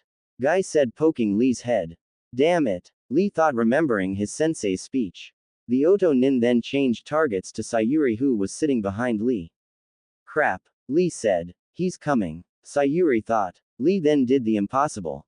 He moved his body to where Sayuri was trying to use his body to shield her. The Oto Nin was surprised that he was able to move his body after what he did to his inner ear membrane. Impossible. The Oto Nin said. Lee-san. Sayuri thought. Leaf spinning wind. Lee shots trying to hit the opposing Nin but couldn't finish the attack due to the injury he received earlier. So that attack is affecting you after all. You scared me there of a second. It seems that you can't do repeated taijutsu with the speed you had before. The bandaged nin said. The Oto nin then punched Lee, but Lee was able to block it. This arm is able to multiply small sound to their ultimate level. It is just like a speaker. But the sound doesn't follow the direction of my arm. I use my chakra to always hit my prey. The Oto nin said. Ahhhhhhhhhh, Lee shouted. Lee-san. Sayuri shouted. Now let's finish this. The Oto nin said. I won't let you. Sayuri shouted as she threw a combination of kunais and shurikens at the bandaged man. However, he used the speakers on his arm to block the weapons. Geez. The Oto nin said. In bushes. Hey, let's get out of here, this seems dangerous. And they seem to be in a serious fight. Choji said. It looks like Naruto is knocked out. And Sakura is being held. Not only that, it seems that Lee Guy is beaten and Sayuri is fighting alone. What will you do, Ino? Shikamaru said. What will I do? Ino questioned. Well, Sakura is in trouble. Didn't you guys used to be good friends?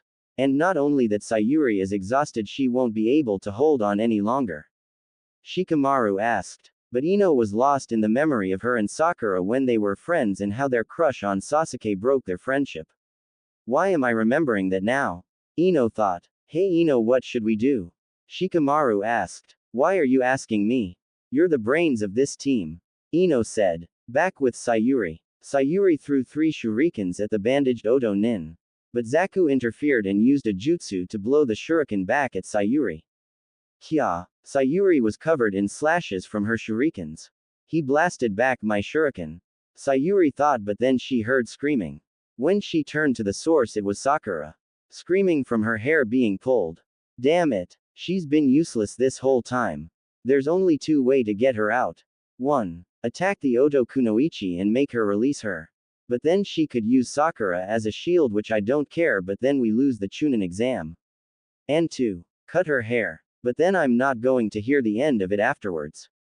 Why doesn't she just get a kunai and cut her hair to break free?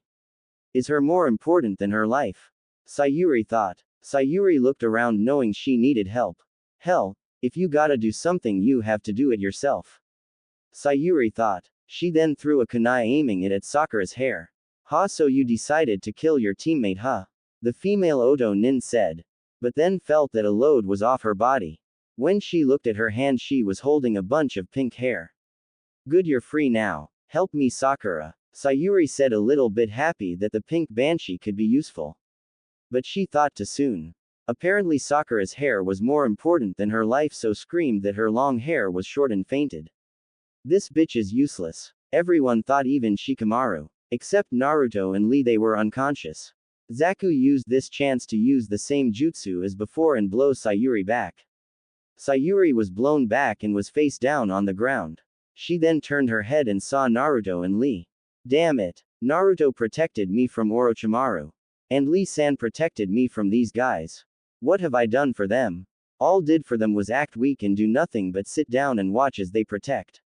If I only had power to protect them. Sayuri thought. I thought you'd never ask. Inner Sayuri said, and with that everything went black for Sayuri.